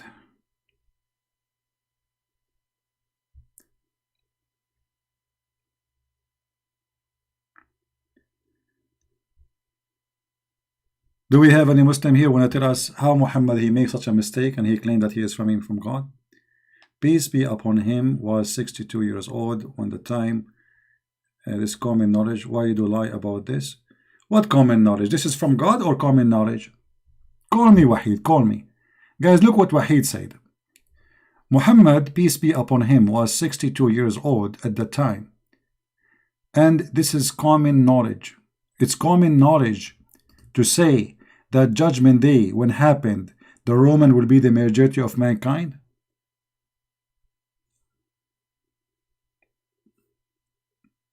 Is that right, Wahid? This is common knowledge at that time. The prophet, he have several children from first marriage. He didn't have any children. All those are children of Khadija. Even the Shia, they believe only Fatima is his daughter. The rest are the daughters of Khadija. You can go and read the books of the Shia. But Muhammad, he have no kids. And when he have a son, his name is Ibrahim, Umar al-Khattab, he heard the news that people, they are saying that this is not from his wife, this is from Mary the Copt. And Mary the Copt is sleeping around with the slaves. To the point Umar, he wanted to kill her cousin, but when he went to kill him, he found that he have no penis. But obviously she's sleeping around. Even Aisha, she said to him, don't you see he don't look like you? Why you are crying? Wahid, your prophet said, I was the most weak person between all mankind in sex. Did he say that or I'm lying? Did he say that or no? He said that. Why he say that? Because everybody is making fun of him. This is why he exaggerate about his God, give him a dish of shish kebab. He ate it, he got the power of 40. And I'm not sure how he measured the 40 thing. Maybe there was a race in the time of Muhammad. They do boom boom, like in the front of the camera, and see who can do it more. How Muhammad he knew that he got the power of 40 men in boom boom? Is that like a live thing in TV? They do it. They bring like 40 men and Muhammad, 40 men in one side and Muhammad in one side. And all of them, they are doing boom boom. Why you do say Bi-ism is wrong when you can say Libni Ibni? Islam Wahid, I don't like stupidity. Let me show you how stupid you are. Why I say Bi-ism is wrong? No, Bi-ism is right. Bism is wrong. This is Bism. And why you keep jumping from topic to topic like a monkey? Bismillahir Rahmanir Rahim. In Arabic, there is nothing. It's called Bism. Do you want me to prove it to you? Here we go. From the Quran. The correct is Bi-ism. There's nothing. It's called Bism. Do you see it? Do you see how many verses? فَسَبِّحْ بِإِسْمِ رَبِّكَ الْعَظِيمِ. Do you see it? فَإِقْرَأْ بِإِسْمِ رَبِّكَ الَّذِي خَلَقْ. That is the correct Arabic word. Bi-ism, not Bism. The Muslim, they took the alif from Al-Fatiha to make it easy for recitation. And this is how they corrupted the Arabic. Imagine they take letter even from their Quran, which means they are corrupting the Quran just for the sake of making recitation easy, because it doesn't sound good when you say Bismillah. So they say Bism. See how they corrupt? For the sake of singing, they take letters from the Quran. There is no rule. You are a stupid idiot. This is not a rule. Even your scholar, they say that was taken off for recitation. Go search in Google, you will find the answer from Muslim scholars that the word Bi-ism changed to Bism just for easy recitation. That's all.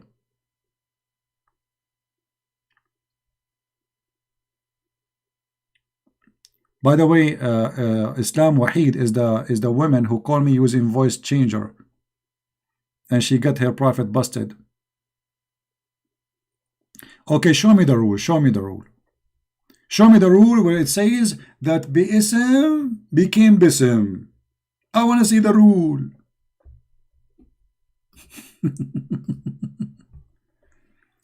Oh.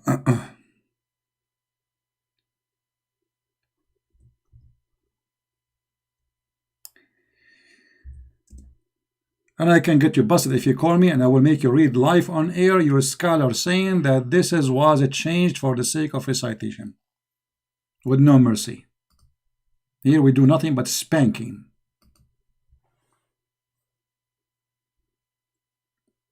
Yes, my Skype is open. Call me. I will call you. Here we go.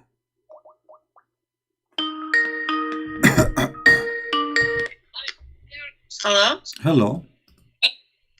Hello? Yes, I hear you. Go ahead. So when you say to my, how do you say to my son in Arabic? Well, first of all, I want to ask you, are you asking using your voice changer? Why? Like, does that matter? Just because people, they are saying you are a man. I did not really get attention. Are you a man or a girl? Why do you care what is between my thighs? Why you are using voice changer? Is it true when they say that you're a Christian predator? Christian predator? What does that mean? You told that Muslim sister that you want to have sex with her? Well, the one who told you that is a filthy idiot. Do you have a proof?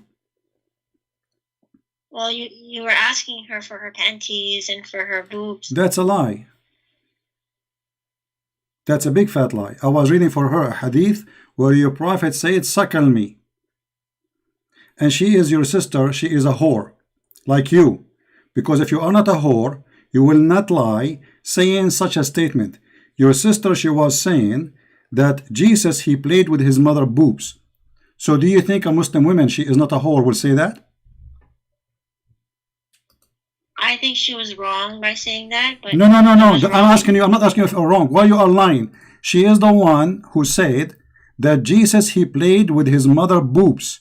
Does that make her a whore or a good woman? If a Muslim woman, she said that about Jesus, and you Muslim, you claim that Jesus is a prophet of Islam. So if a Muslim woman, she said that Muhammad, he played with his mother boobs and he was a guy, is that woman, she is a Muslim or she is a bad woman and she is a whore? She's not a whore, but she's just ignorant. So what do you mean ignorant? So if anyone say such a thing is ignorance, a second ago you said to me, I am a predator because I said that. So how come I am predator for saying that? But if she said that, she is not a predator? She didn't ask for sexual pleasure. I did not ask her. You are a liar. I was reading for her. I said to her, well, in fact, your prophet is the one who ordered women to do breastfeeding for adult. Suckle me. So now let me ask you, as long you are saying that the one who says suckle me is a sexual predator, that means your prophet is a sexual predator. You are exposing your prophet. Thank you very much. Do you agree that your prophet is sexual predator? Because I was reading your prophet hadith. Which hadith is that? Suckle me hadith. This is why I said to her, suckle me. Oh, when it says suckle in the hadith, it means to transfer milk into a container. Really? The word suckle is suck, to suck, not to drink. He said ardi'i, not give him milk to drink. Yeah, so to put the milk into a cup. That's a lie. Can you show me the reference where it says such a thing? Your prophet, he never that. He said suckling. Suckling is to suck from the nipples, not to drink from a cup. And you are lying again, using your voice changer, Fifi. Here we go. Your prophet, he ordered a woman. If this is a problem, if this is not what your prophet is saying, as you are saying, it's like a drunk to drink from a milk from a cup. Look what the woman, she said. She said, how I can suckle him and he is a grown man. Suckle him. How I can suckle him and he is a grown man. So the woman, she is clearly understand that suckling is something can be done for a child. Drinking milk, anyone can drink. She did not say, okay, I will give him a cup of milk. No, she said, how I can suckle him and he is a grown man. Okay, just like not to jump topics. How do you say to my son in Arabic? Don't change the topic. That was my original No, topic. now we are going to show everybody who is a sexual predator. You are a liar like your prophet. You insulted me, and now you are in the corner because the one who said to a woman, suckle me, he is a sexual predator. You are the one who said that. So what kind of a prophet saying to a woman that a man, he can say suckle me to you and he is a grown man? To the point even Aisha, she used to order her nieces and her sister to suckle anyone who want to enter upon her. Okay, so when a prophet says it, it's okay, but are you a prophet? So a prophet, he is not a sexual predator if he say to you, suckle me. No. And you are going to give him your boobs to the prophet? It does not say to the prophet. To who then? To the man. Okay, I'm a man. Here we go. You are going to say he is sexual predator. He's asking me to suckle my boobs. Allahu Akbar. You see how filthy you are? You just admitted that your prophet is a crazy man ordering Muslim women to give their boobs to any man walking by. You admitted that. You just said that. So if a Muslim man, if Mimi Hijab, he walk by and he said to you, suckle me, you will give him your nipples, do you?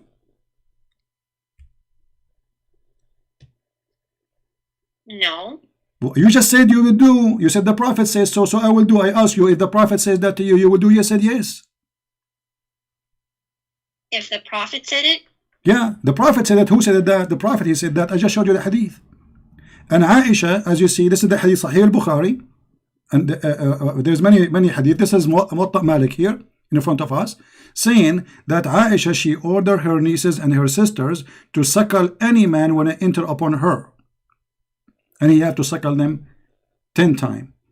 And you said, yes, you will do it. So why, if you suckle a strange man, that will not make you a sexual predator and him sexual predator? But if I ask you about your prophet teaching that, that will make me sexual predator, because you Muslims are hypocrites. You are trying to frame me to make me look bad, but the fact, the filthy sexual predator, and you help me to prove it, is your prophet. Because you just said, the one who said to a woman, suckle me, he is a sexual predator. And it's your prophet who ordered all men to say to any Muslim women, suckle me. And you said you have no problem with it. Did you ever suckle anyone before? Or any man, he asked you to suckle me to practice Islam or no? No. Why not? Isn't it this is the teaching of your prophet? Are you ashamed of it? I think it was just like normal thing back then. Guys, how slavery was normal. Yeah, back then. at that time, it's normal for a woman to go in the bus, take her boobs, and anyone starts suckling. It's normal at that time. You Muslim, you practice that normally, right? But this is not true, because the woman, she said to your prophet, obviously your prophet is the one who started this madness. She said to him, how I'm going to suckle him and he's a grown man, which means nobody did that before.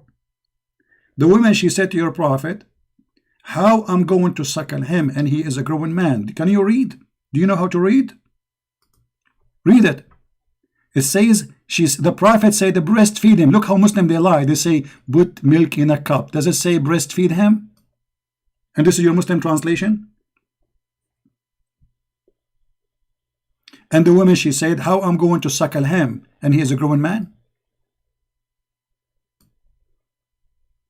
Okay, I'll ask about this hadith. No, you will not ask. You will ask. You will answer now, because you insulted me. You have to apologize.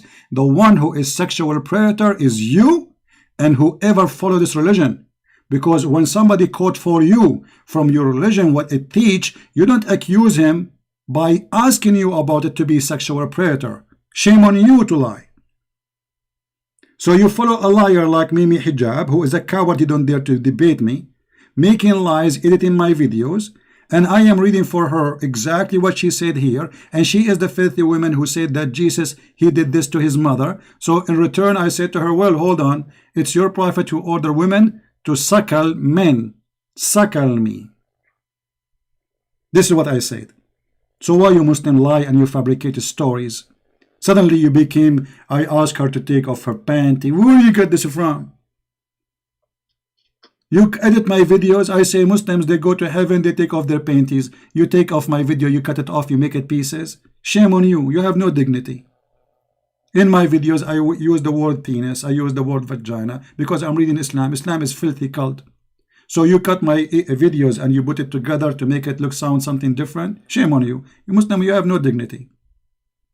You see, 2 days ago you spoke to me. I treat you with respect, correct?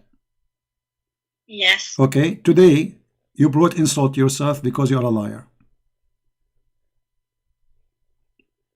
I just watched the video that Okay, Farid do responded you agree? on his- Do you agree that your brother who made this video is obviously a scam and he is a liar? He should not do that because he edited the video. Well, He did not show the whole truth. If the prophet did say this and you're just quoting like hadith, and I don't think that you're wrong. Okay, but no. The story is why he edited the video and take it out of context from what happened. Why he did not show what your sister a second ago she said. Why he took it off. Don't you agree that your brother is a fraud? He is editing the video just to make a point against Christian Prince in order to frame him with no truth in that framing? Okay, I will ask him about it. No, don't ask him about it. I'm asking you now. Because I can play right now the video of your sister who said what she said and everybody will laugh. She is the one who is filthy, not me. I was speaking to her nicely. I did not say anything. I don't know why he left it out, but I can ask him why. No, we know Maybe why. he can re-edit it and- We know why and you know why. Be honest. He is just a coward. He's trying to avoid debating me. And because he knew he cannot debate me, so he got those videos to play to get, so he will not debate me. As simple as that. As simple as that. You know, and I know, everybody knows. And now, if I take your video and I cut your words out of a sentence and I make a false story about it, does that make me a decent man? Be honest.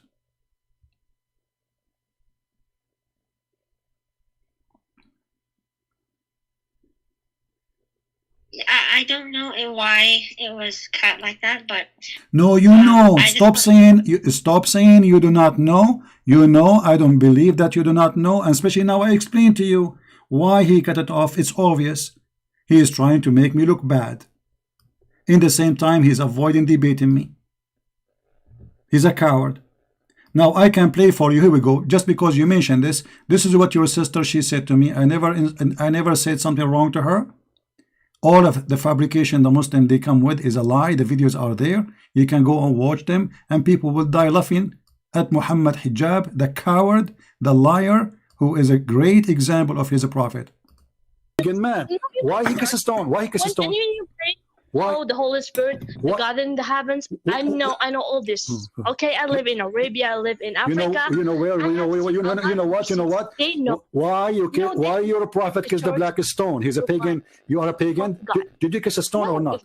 Do you kiss a stone? Who created the black stone? Who created the black stone? Who created the black stone? Jesus? Jesus? No, Jesus don't create stones. He created the whole world. But you Muslims kiss you Muslims kiss his stones, right? Why your prophet kissed the black stone? Did he kiss the black stone? Jesus kissed nothing. Your prophet did.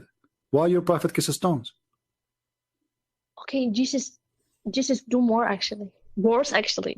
He play with his mother boobs. Tell me why he's doing that. He play with his mother what? Boobs? You must be okay. You see how savage they are.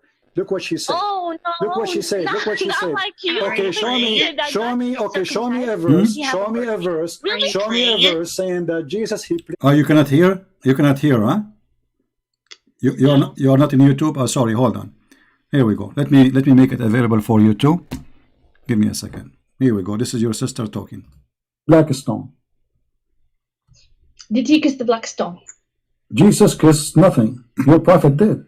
Why your prophet kisses stones? Okay, Jesus do more actually. Worse actually. He play with his mother boobs. Tell me why he's doing that. He play with his mother what? Boobs? You must be okay. You see guys. You see how savage they are. Look what she said. Oh no! Look what she said. Look what she not said. like you. Okay, show You me. said that Show God me. is Okay, show me a verse. circumcised. Show me a verse. Really? Show me a verse saying that Jesus he played with his mother. Show me a verse. Show me a verse saying that Jesus he played. Listen. You are obviously a trashy person. You just insulted Jesus for no reason. You say Jesus he played with his mother boobs, right? Okay, listen, you're a liar, number one. Number two, it's your prophet who order women to give their boobs to strangers. Is that true or not? No, it's not. Can I suckle you? Okay, let's read the hadith. Can I suckle you? Can I suckle you? Did you hear it? Did you hear it? Yeah, I Okay. heard it. So why do you agree that Muhammad hijab is a fraud and is a scam and he is lying to Muslims? I think just for this specific case, I don't agree with what they did. No, it's not about agree. Either you are honest or don't call me again. Because you called me, you insulted me, you called me big names for no reason, which is not true. The woman, she was insulting Jesus, and you Muslim, you claim that Jesus is a Muslim prophet, which means all of you should defend Jesus. So I was defending Jesus, and you Muslim, you take a side of the women who insult the Messiah. How dare you to do so? Just to make I a lie? apologize on behalf of like Muhammad Hijab. You apologize on behalf of Muhammad Hijab. I'm not asking you to apologize. I'm asking your opinion. Don't you think that Muhammad Hijab is a fraud? Be honest. Because this is a fraud. He edited the video. He took the words out of context. And he quote only what I was reading. I said, in fact, your prophet who said to the women to suckle him, to suckle a man. Suckle me. So, you Muslims, either you admit that Muhammad Hijab do not present Islam and he is a fraud, or you say, no, he presents Islam. It's just for this specific case. It's just for this video because he was just caught up in the argumentation and he may have just did this just to get back at you, but this does not represent Islam. Okay, so you are saying he's not a Muslim, he's a bad Muslim? You are saying Muhammad Hijab is a bad Muslim? Like he did something wrong. So okay, what wrong? Then I wanna why you cannot be honest? Say that this is a bad Muslim. This is because here he is fabricating a story. Everyone does bad things, but we can't say no. You Muslim, you support him, and here we go. He made you believe it. You are a victim of him. He misled you. He's the devil. Who is the one who made you believe in a lie? God or Satan? Answer me. Who is the one who made people believe in a lie? God or Satan? I want an honest answer from you. Satan. Okay, and Muhammad Hijab made you believe in a lie, and you call me believing in that lie. So Muhammad Hijab must be Satan. Don't you agree? Wait, Muhammad Hijab is Satan? Well, if he is the one, you just said that God, he will not make a lie and make us believe in a lie. Muhammad Hijab, and you said, I said to you, who is the one who do that, make lie and make you believe in it? Satan or God? You said Satan. Okay, Muhammad Hijab, he made a lie and made you believe in it. Isn't it him Satan or his representative? But then you said that Bism is not a word. What? But it is. I said what? Bism is not a word. Don't change the topic. Don't change the topic. You see how hypocrite the Muslims are? She is in the corner. She will not agree. She will not admit because it is why you are changing the topic now. Why you don't say that Muhammad Hijab? Don't change the topic. Don't change the topic. Muhammad Hijab, he made you believe in a lie, and you said lies is from Shaitan. So, do Muhammad present Allah who present Shaitan? Be honest. Yeah, so you said the one who lies is Satan, but you said that Bism is not a word, but it is. What Bism have to do with our topic? What's wrong with you? I'm asking you. This is not what we are talking about. Don't change the topic. You are trying to escape from exposing your brother in satanic worship. He fabricated a tape lying about me, and you agreed and you apologized that obviously this is not a good behavior. Thank you very much. I did not ask you to apologize because he is the one who did that, not you. You insulted me because you believed in his lie for some time. Now it's clear that he is a liar. Why you are not willing to say that he is a liar and he did a shameful act? No, I said that this is a shameful act, but I'm not supporting cutting up videos and not giving the full context. Okay. But so you know, I want to say, okay, at least you are being honest, and this is a shameful act. And I hope Muhammad Hijab will listen how Muslim they look at what he did. He is a fraud. He is a scam. I'm not saying everything he does is a fraud or a scam. No, you said if you lie, you lie, you are a liar. That's it. Nobody can trust you. Nobody can believe you. This is a lie, fabricated on purpose, not a mistake. Cutting my videos, putting it together to make it look different from what it is, and then making Muslim believe that I said to a Muslim women, he may have not heard it. No, he may have not heard it. No, he heard it. So you are saying to hold behalf. on. So he did play the video. He did not heard it before. This guy preparing for this for 2 months. Anyway. Thank you for calling. Thank you for calling. We got you busted, you and your prophet, and you Muslims have no dignity. Editing my audio to make a lie. And you know, and then they said, Christian Prince, he said Muslim women have AIDS. It was the Muslim who was saying that. They said, Christian Prince, you know, you must be single until now because the Christian women, they have AIDS. It was the Muslim saying that. And I was responding. I mean, look how they flipped the truth upside down. Do you see the hypocrisy? If they say it, it's okay. If I will respond to them, it's not.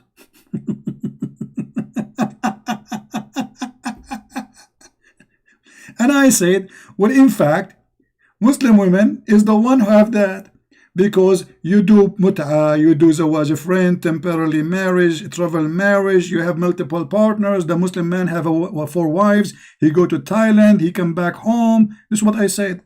I'm not speaking about all Muslim. I was responding to that person who said to me, Christian women have AIDS. Saying that this is the reason I am single, because I'm afraid to marry Christian women. They have AIDS. So when we respond to them, they cut. And they play. I'm responding for people in the chat, in the text, in the voice. I mean, you know, like all of you, you know. I have my chat running. I respond to people in the chat. I respond to people in Skype by voice and by text. So they cut off my voice to make me look like the devil. Shameful people. This woman, she spoke to me just 2 days ago. I have 2 hours conversation. Did I insult you? Did I say anything bad to you? This woman, obviously she is a bad woman, very bad woman. You know, imagine what kind of a girl. She go and she is a Muslim, and then she claimed that Isa, and not only that, she said Isa, he played with his mother boobs and he was a guy. He was what? A guy. I was asking her about kissing the black stone, not about kissing breast.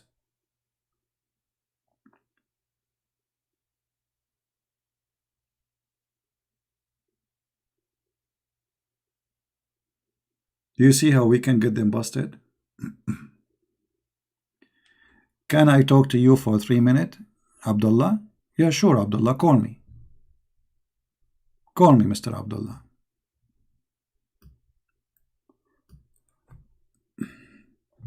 Go ahead.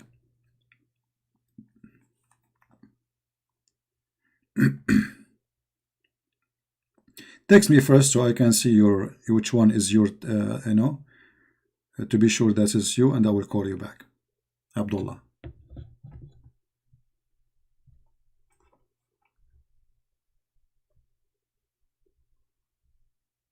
It's a shame. It's a shame, you know. We don't cut a video of people and edit the voice, edit the sentence, and fabricate and lie. And in the top of that, it's a shame that Muslims, they supported a woman. She insulted Jesus.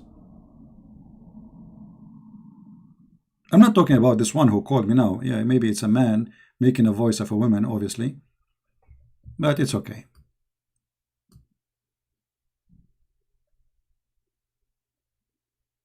Actually, if Muhammad hijab have a little dignity, he should be the one going against that woman. All the Muslims should be against this woman. Instead, they use her to fight me. You believe it?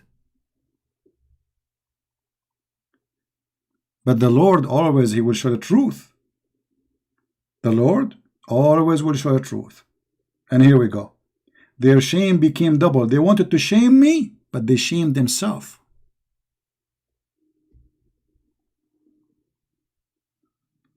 You know what I mean?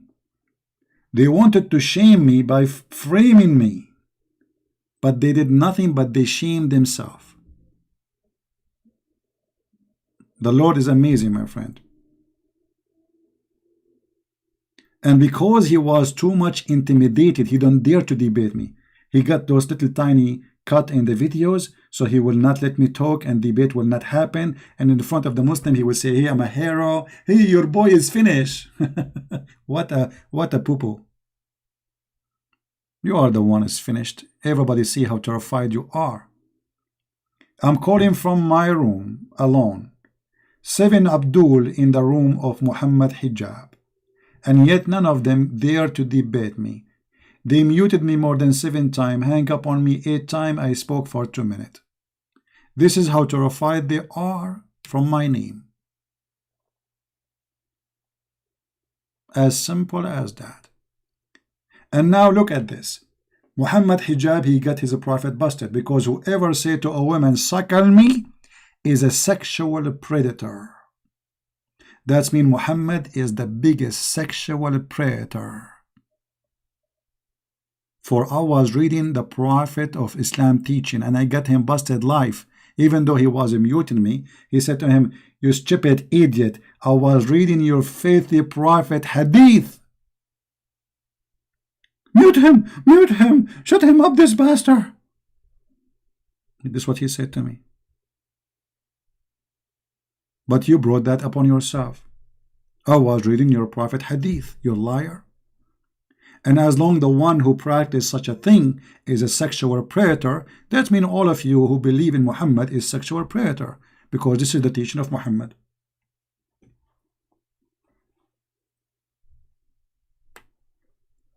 Are you blind?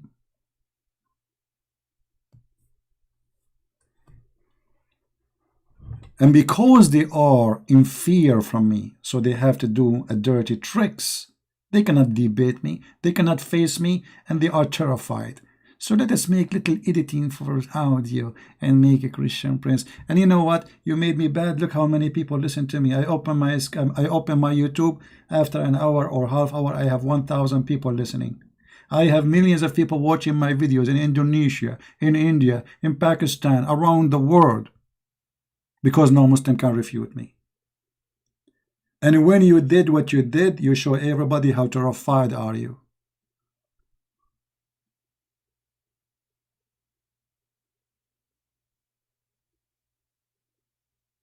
That is the truth. Prophet who teach women to give their boobs. And they say to you, Christian Prince, he said the word poops. Is it a Christian for you? Is it a Christian teaching to say the word such a thing? Oh, I'm reading your Quran. Even your Quran promised Muslims women with big boobs. So look what is my crime. I quote their Quran that make me filthy.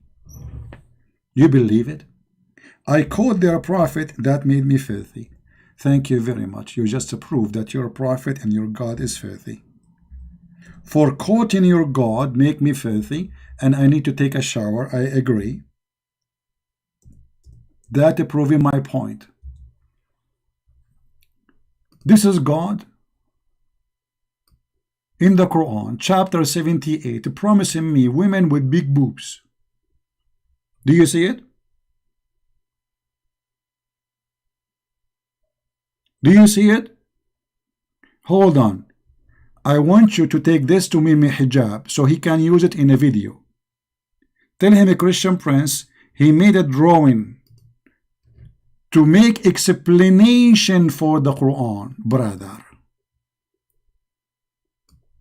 women with big boobs.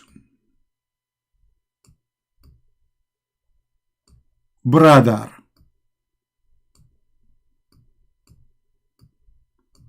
please copy my video and tell everybody that the Christian Prince, he used the word boobs. This is your Quran. So if we quote your Quran and we show how stupid your God, that will make us bad? Shame on you, potato. Brother and sister, there's a person in the Christian Prince, and he always speak about boobs. In fact, the Quran, he said in chapter 78, verse number 22, that Allah will give women big boobs. And there is a reason for that. Brother, if you remember when the flood of Noah happened, if you have a woman and she have a big boobs, those boobs, they can work like a balloon, and they will make you float in the water. So it is my fault to use the word boobs, but if Allah say the word boobs and big boobs, it's okay.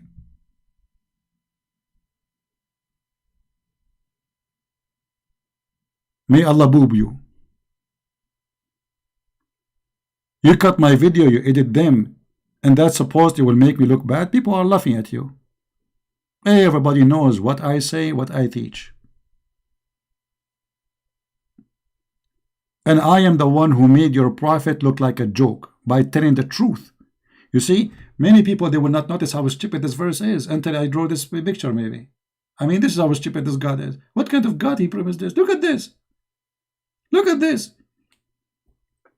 Bismillahirrahmanirrahim. I am Allah promising you women with big, huge boobs. Sorry, this one is damaged because it had an accident 2 days ago. Even the nipples location changed. And that will make me bad? Okay, man. Say whatever you want. People are laughing. Where is the Muslim who wanna call me? Just tell me I'm a Muslim, please. I have many people texting me and none of them is a Muslim. Or maybe this guy. No, this guy is not a Muslim.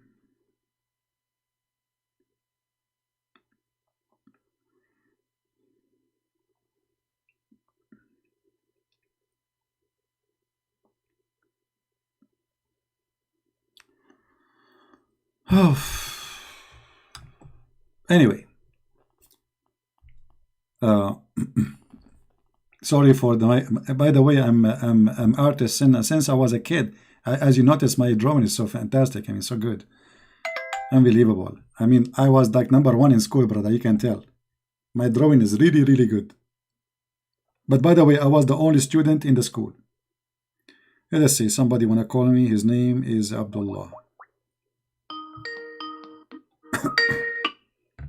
Hello?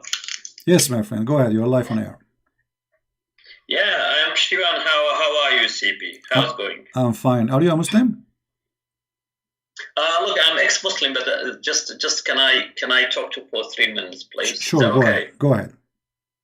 Okay. Look, about Sahla bin Suhail, when Muhammad asked her to give her nipple to Hudayfa, Salim Mawla Hudayfa, if you go search Arabic literature, at that time Sahla, she didn't have young kids. Her youngest kid was 14 years old. That means Sahla, she didn't have even milk. That's a very important point. True. Muhammad was healthy. If you go read Al-Dhahabi, Sirah Alam al-Nubala, or even Athir or whatever, all the Arabic literature, Islamic literature, the oldest child of Sahla at that time when Muhammad asked her to give her nipple to Salim Mawla Abu Hudayfa was 14 years old. That means Sahla, she didn't have milk. Exactly, and same as You know, that's a very important point. exactly. Just I want to answer that girl who was talking to you before, said you have to squeeze into a cup and then drink. No, that's not true. Even it's not necessarily for ladies to have milk, for example. Aisha has done that by herself, as Ibn Rajab say in Sharh Sahih Bukhari. Even Aisha, she didn't have kids, she didn't have milk, but she has done once by herself. So this is not necessarily. And if you look at Sahla, she didn't have children at that time. Her youngest son was 14 years old. And women, just I want to stress out about this important point. Even goats, if they don't have babies, they have no milk. I mean, it's very well known that you know, human being, animals, they have milk when they have babies. Correct? True. Yeah. True. So, but here Muhammad was filthy because these ladies, she didn't have young child to have milk. So it's not important to have milk or not. No, just to suckle her. To suckle. What is important is just to suckle her breast. Not there's no milk. Yeah, exactly. Yeah. Exactly. That's the most important point. People have to stress out about this important point. So it is Islam is Muhammad God a revelation from Satan. It's satanic worship. They have to know that. There is no respectful man ask ladies, take out your boobs from bra and put in the mouth of someone else, regardless if you have milk or not. Both ways is bad. But in this case, Sahla say a youngest child was born in Habasha. Okay, when the first time, as the 5th year of Muhammad's prophecy, they went to Habasha during that time, she had one child born. So by the time when Muhammad asked Sahla to put boobs in the mouth of Salam, it was around year 6 in Medina. So Sahla's youngest child was 14 years old. She didn't have milk at all. And not only that, this goes for all Muslim women now. It's not about just Sahla. As you see, even Aisha, she practiced that, and she ordered her nieces and her sisters to do that. I mean, how in the world? And what is the point? They were practicing. Not only that, practicing till a few years ago in Saudi, and all Kutub al-Fiqh al-Islami. Yes. It's there. It's mentioned that they have to do it. Abdullah, there's a fatwa. There's a fatwa. You can search it. All Muslim scholars agree that breastfeeding for adult will not make the person unlawful for you, which means still he can have sex with you. So what the point? No, exactly. It is. Look, Muhammad is satanic. He was, psychopath. So everyone should know that. Basically, that's we should give this message to people that he was satanic. Basically, so according to Quran, Satan can send a revelation, and also God can send revelation. According to Quran, we have 3 verses in Quran that Satan is able to send revelation, and Muhammad got revelation from Satan. He's satanic. He's psychopath. So that's the most important point. Just I want to point out here that it's not important for ladies to have milk or not. You can't be a girl not married. Still, according to Muhammad, you are allowed to put your nipple in the mouth of a man to become forbidden from that man. Yeah. This is Islamic teaching. Exactly. Well, thank you very much, my friend, for calling, and feel free to call us from time to time. No problem at all. Okay, take care. Thanks a lot. Bye-bye. Thank you. Bye-bye. Now, the one who called us, the one who do not know, this is I don't know him actually. His name is Abdullah, as I see in Skype, and he is an ex-Muslim. And actually, I have to agree with him and everything. None of the information he said is wrong. The woman, she is not a young woman actually, and she don't have a baby to give milk. So she will suckle what exactly? What exactly she is going to do? And what is the point of this? Even though Muslims, they agree that if a woman, she suckle a man, still he can have sex with her, he can marry her too. So what this is for?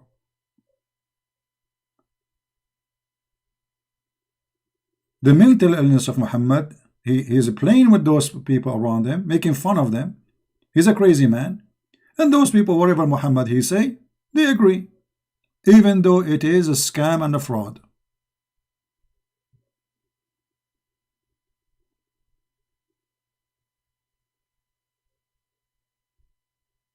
How in the world this person can be a prophet of God? Who can believe in that? And the funny, the Muslims, they play victims when we quote what their prophet said, making us look bad for quoting their prophet teaching. This is how disgusting Islam is.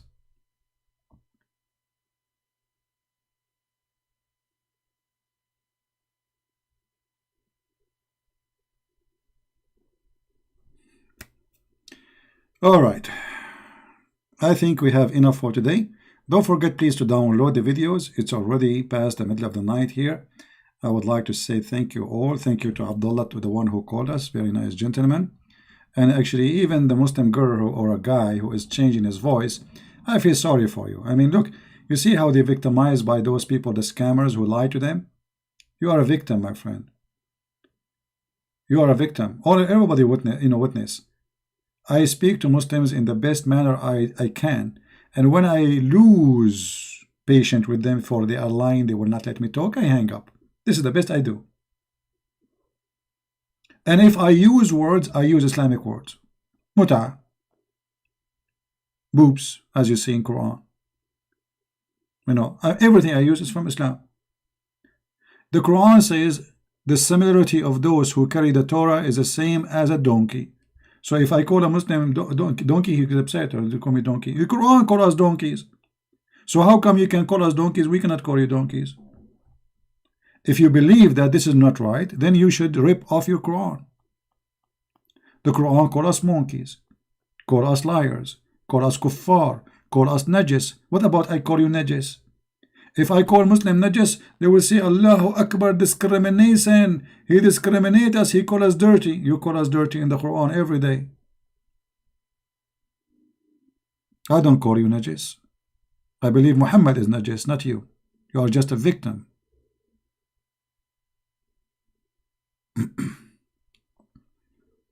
And look at me now.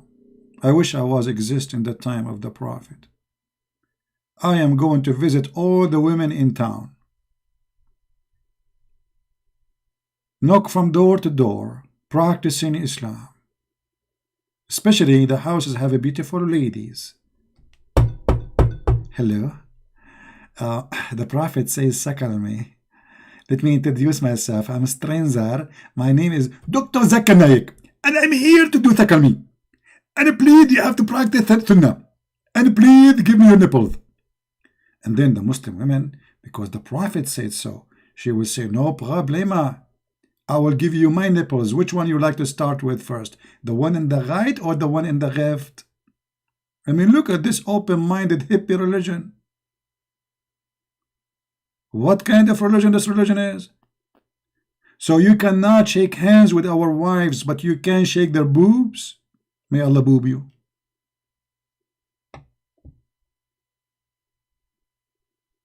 And then they will say, look what Christian Prince he's saying. Look at his language, man. Disgusting. I am the one who is disgusting. I'm quoting your stupid prophet. The disgusting is the one who taught you this. You are the one who practiced it, and I am the one who quoted. Is disgusting? What a crazy religion. Booby cult. Booby booby. Booby doo. Booby boo. Booby. Booby booby. You know, there's a song made about Muhammad. Booby. Booby doo.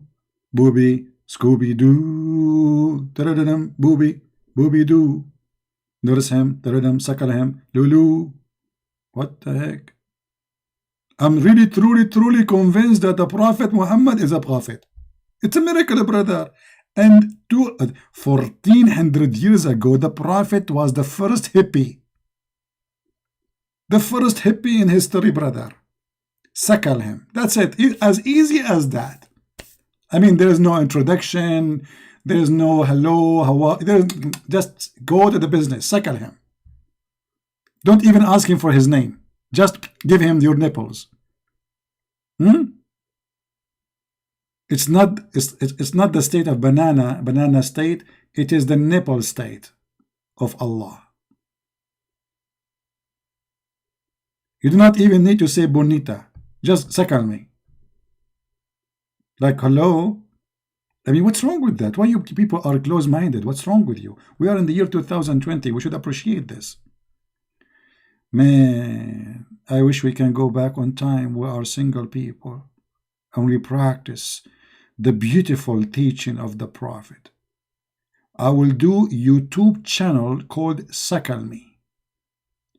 All day long, going from house to house, recording live YouTube of suckling business. Actually, I wanted to open a business in Las Vegas, a drive-through boob suckling. But I don't have enough money for that business. Imagine how much customers will come. We make like little holes, windows, and those believers, they put their boobs, and people drive through, and you know, you pay, and then you suckle. As simple as that. Drive through suckling. Nobody thought about this business before me. I have a copyright over it. What is this? Unbelievable. You need a goodly land. Correct, exactly. Good one.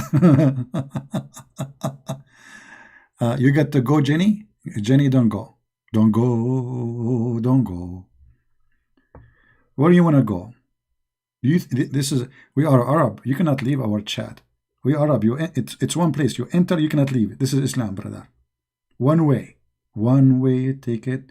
One way ticket to the hell. That's it. You say Shahada, you cannot leave, brother. Where do you want to leave? Close the door. Nobody can leave. What? You leave? You think you can enter Arab chat and you leave as you wish? Are you dreaming? Let me call my cousins in the Middle East. Al-Baghdadi, the very merciful person of Allah, and Usama bin Dajin, and Al-Zarqawi. They are the best experience of mercy and dignity. Oh boy. Alright guys, I want to say thank you all for being here. May the Lord bless you. I'm not going to keep the videos, as you know. I'm going to clean them soon. So please download whatever you want. And especially this part where this lady, she did expose her brother Muhammad Hijab for being a liar. Don't forget to download that part and share it around. Muhammad Hussein, I'm scared of you. My friend, I'm scared of everybody. I'm afraid to call you, and then you open the camera and then you force your wife to suckle me. You see my fear? I mean, look, even Aisha, I'm afraid to call Aisha. It was narrated, Yahya related to me from Malik, from Abdul Rahman, from Ibn al-Qasim, etc., from his father, that Aisha, Allah bless her and grant her peace, she ordered her sisters that no one can enter upon her unless they nurse him. And I am afraid, Muhammad Qasim, that you will not let me speak to you and your wife unless you force your wife to nurse me. And because of coronavirus, I'm really concerned. Otherwise, trust me, I don't mind. I'm hungry. Why I blocked you? Obviously, you are an idiot. People who repeat text, we block them. People who say bad words, we block them. And people who they are crazy, we block them. And look at you. Okay, what you want to do? Answer my call? Nobody is calling me. Anybody hear anything in the Skype? My Skype is silence. Nobody is calling.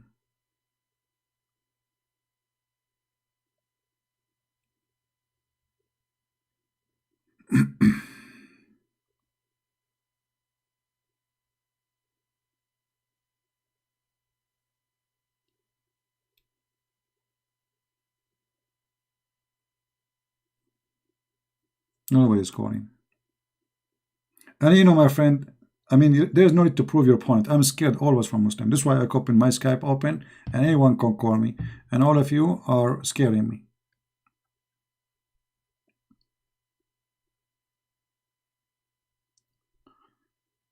I'm scared. You know, actually, to be honest with you, I will tell you a true story. And the other day, I was asleep. This is a true story. Like, I want to go, but I will tell you this story before I go, because it's very, very touching story. I was asleep, brother. And then in a dream, I saw in front of me a beautiful creature. Very beautiful creature.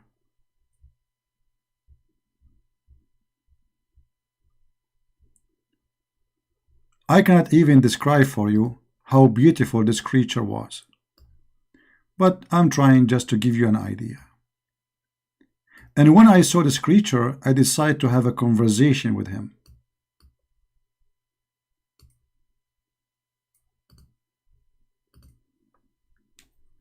His name is Mr. Donkey.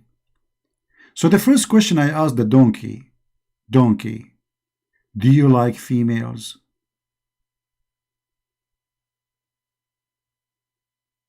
It might be strange that I am asking such a question, I understand. But I always think about animals. I'm very sensitive. Do donkeys like females like us? I was really concerned about the donkeys. I mean, maybe they don't like females. Maybe they are not like, they are not straight. Maybe they are like, they like gay marriage or something. And then the surprise, brother.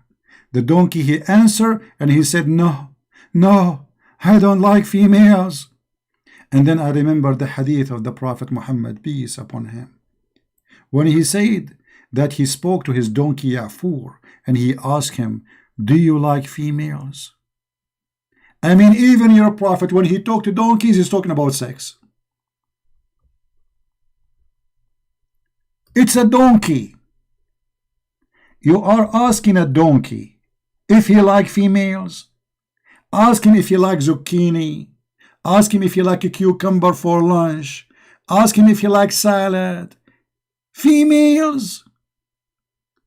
The prophet asking a donkey if he likes females. I mean, what do you think he like?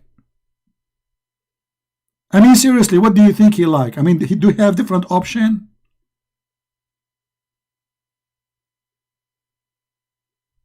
This is your prophet. And look at this donkey, man. He was laughing like crazy after I asked him the question. Or what I said to him, do you like females? Look what happened to him. I mean, his teeth became big and his mouth is going crazy. Jesus called me a dog. Muhammad Hussein, we laugh at those things. My friend, you are a liar and you are a false person, because Jesus, the story you are quoting from the Bible, not only he did to the women what she asked for, but he blessed her. You are a liar.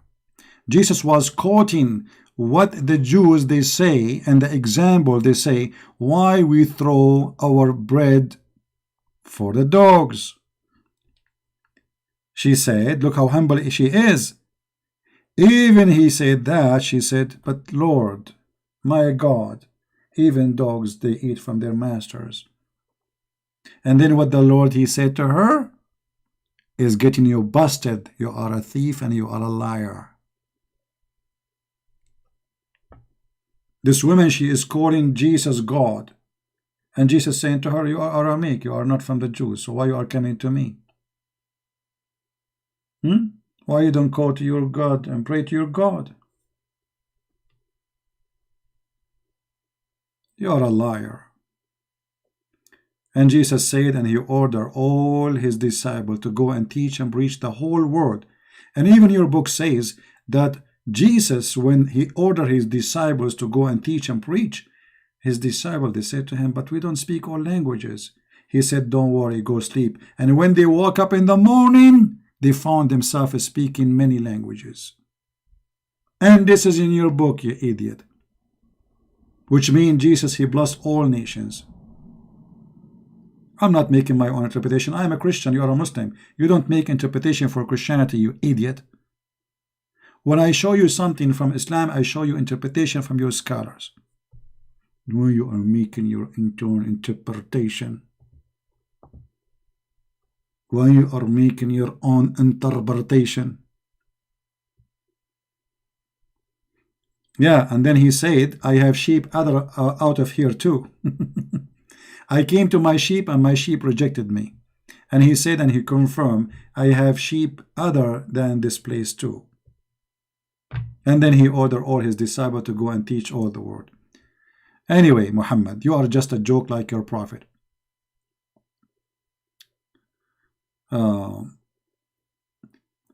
We will try. Is this timing is good, guys, for you? I'm coming late in purpose, actually, so I can reach out to people in India, Indonesia, because I'm really receiving great feedback from those countries. You know, yesterday we have a person who left Islam from Indonesia, and today I receive more names who left Islam today, about 8 people, and they are from Indonesia too. So the total in less than 24 hours, we have 9 people. Let me sure about the number. No, actually, 8 people. 8 people. We have 8 people left Islam just in the last 24 hours. Those they contacted me, and they, you know, they express how grateful they are to learn the truth. So God knows how many they are leaving Islam without contacting us. So I'm really happy for people in Indonesia. I'm happy that they are coming out of this cult and seeing how beautiful Islam is. All right. Yeah, that's why I'm coming late, actually, but I will try to come earlier too, so we can serve people in Europe. Don't forget, please, to download my videos, share them with your friends, and this is the best way we can spread the truth. And you can add subtitle to your let me take off this picture of this guy. I mean, this guy is making me dizzy. What? Just close your mouth, man. I mean, what's wrong with you? Me. By the way, donkeys are very smart animals. Many people, they take them wrong. They have I want to go, but you guys, you are forcing me to stay. Okay, hold on. I mean, what I can do now? I mean, when Christian Prince, he said, I'm going, that means it's going to be like 2 hours later. You know what I'm talking about, brother? You know exactly, right? Okay. Muhammad, he spoke that donkeys, they have more features than him. You believe it? Donkeys and roosters.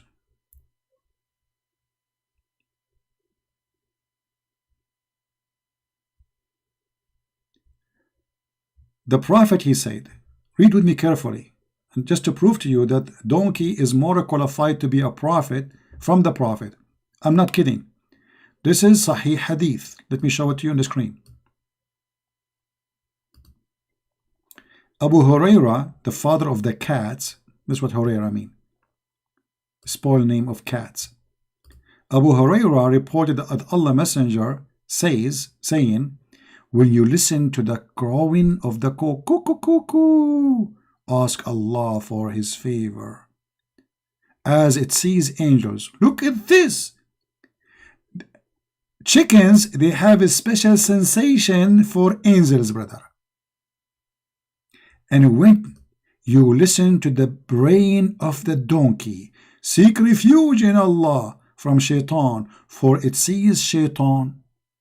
So look what we learn from this. Donkey and a chicken, they are more qualified than Muhammad. Muhammad, he saw shaitan, he did not notice that this is shaitan. Muhammad saw an angel, he did not notice that is an angel. He asked his women to do striptease for him to prove that this is an angel. Which means, a donkey, he can recognize if this is shaitan or an angel, but Muhammad, he cannot. Do you see the proof? And this is Sahih Muslim, Hadith number 2729. What kind of a prophet this prophet is? When Muhammad saw the angel Jibreel in his room first time, he told his wife, I see someone in the corner. His wife, she wanted to prove to him if he is shaitan or an angel. So what she did a striptease party.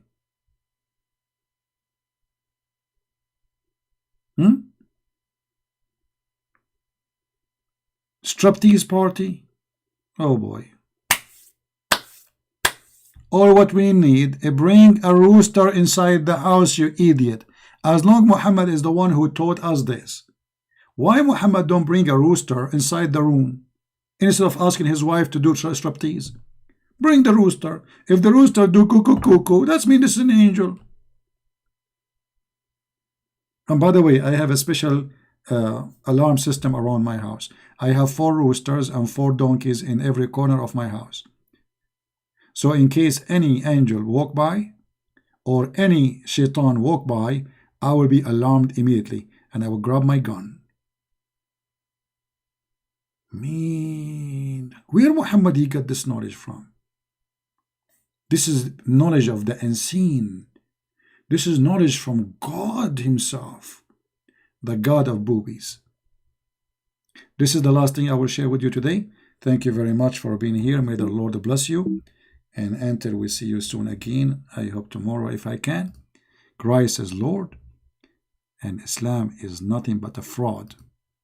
And this is how we get it busted. See you and God bless you. Take care.